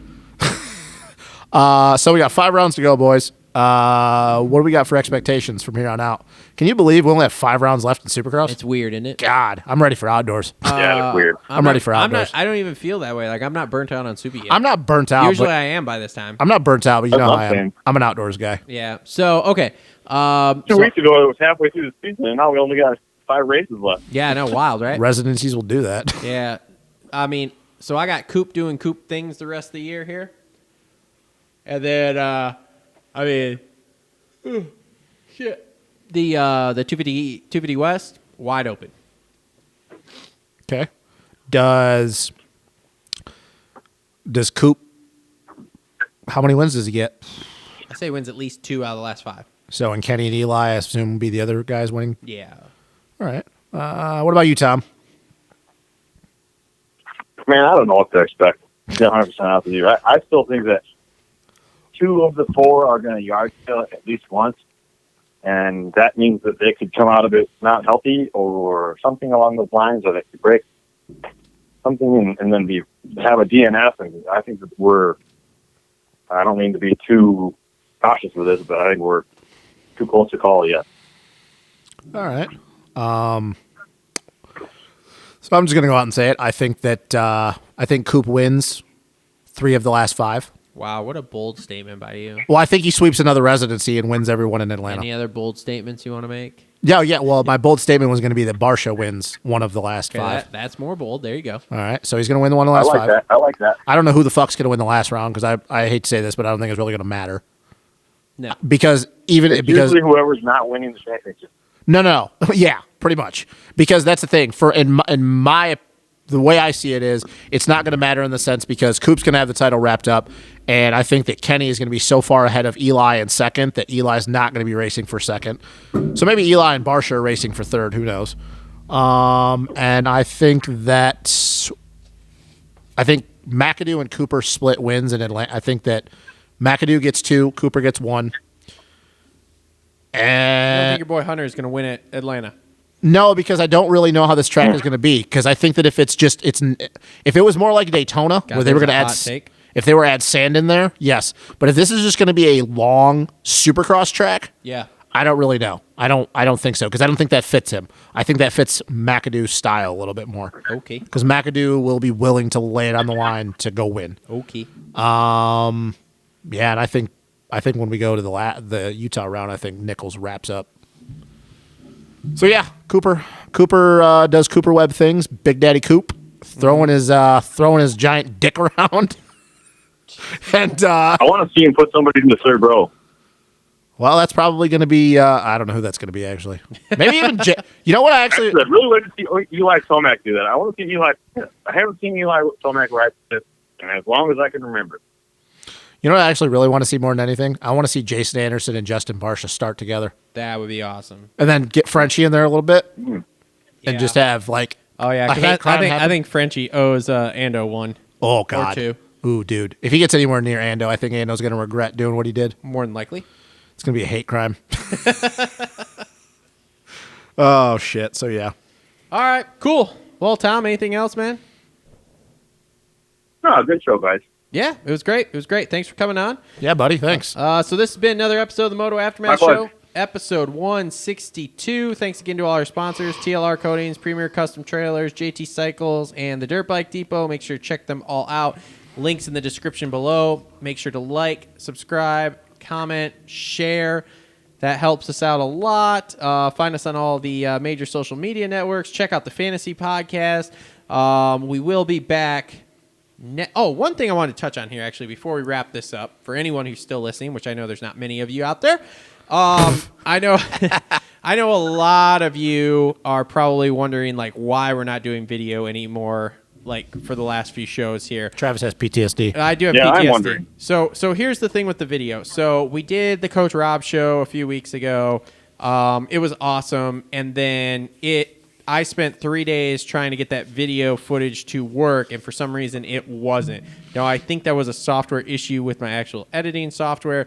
Needless to say, I got some PTSD going, and the only way I got it to work was by doing it without the video in it. So I've kind of gone away from that for a second. The other thing we are trying to do is we are trying to figure out recording times. I know this is all technical stuff that nobody really gives a shit about. But, for example, the big DSLR cameras will only record 30 minutes at a time unless you literally have a laptop set up with different softwares going all at once to try to make it work, which is something technical that I'm just not tech savvy enough to do right now. We have talked about doing the GoPro thing some more like we have been doing, and doing some different segment times here where we'll have like breaks in between. Me and Justin were actually talking about this before we filmed the show. So the video will be coming back. It's just on a hiatus right now because of the more long. I mean, dude, let's face it. We used to do what, hour and a half shows. Yeah. And now we're doing 3-hour shows. Yep. So, and we did those with specific Yeah, you're breaks welcome. in them. Yeah, thanks, Tom. Thanks, Tom. So anyway, so the video will be coming back. We're figuring out what we're doing with that, and we're trying to make everything work. So just hold on. We'll be back with the video. For right now, just enjoy the sultry sounds of our voice. What? Go No, ahead. I was just gonna say, just talk over me. It's fine. No big deal. Well, I've been doing it for If you about. want to see Travis right now, you have to see him on his OnlyFans. That's the real reason. Well, Travis, I've been talking over you for about 4 years now, so it's nothing new. Yeah, it's great. I think that when we do the outdoor preview, the 250 and 450 preview, Yes. we need to get Sir Tom Cooper's ass down here so we can have him live and in person. I mean, that can probably be arranged. I have some stuff for Tom anyway. That'll be like mid-May. Yeah, That so sounds good to me. That can probably be arranged. We can get that on the schedule. Could do like a round table. Yes. I mean, you want me to buy a I round want to table? film a live show during the races where we play drinking games on the camera. Oh, me and Travis have already done that once, and we got drunk. Yeah, we did. I mean, we've talked about that, but Tom, I'll talk to you about that off air because yeah, there's a lot of technicalities in there with doing that it Copyright. makes it tricky. But yeah, so, Ah, anyway, boy. so for anyone wondering where the video is, that's what's going on with the video. And like I said, it will be back. We're figuring it out as we speak. I'm just trying to find the easiest way. Like Cole has said multiple times, this is not my full-time job, so No, we do I this have to is try fun. to do this in between doing my full-time job, which is hectic right now. So anyway, thanks for tuning in, everyone. Yeah, buddy. If anyone's still listening at the end here, you are the true heroes here. Yes. So anyway, Yeah, thanks for listening, everybody. Good show. yep, and we will be back. That was the other place I was going. So we have 2 full weeks off here. So we have next week. We are doing a show. We're doing a show with Coach Rob, and he's going to bring on some of his amateur riders that he's working with. I don't know exactly who. We haven't confirmed anything yet with that, but me and him have been talking about that. It is going to be a go thing as far as I know right now.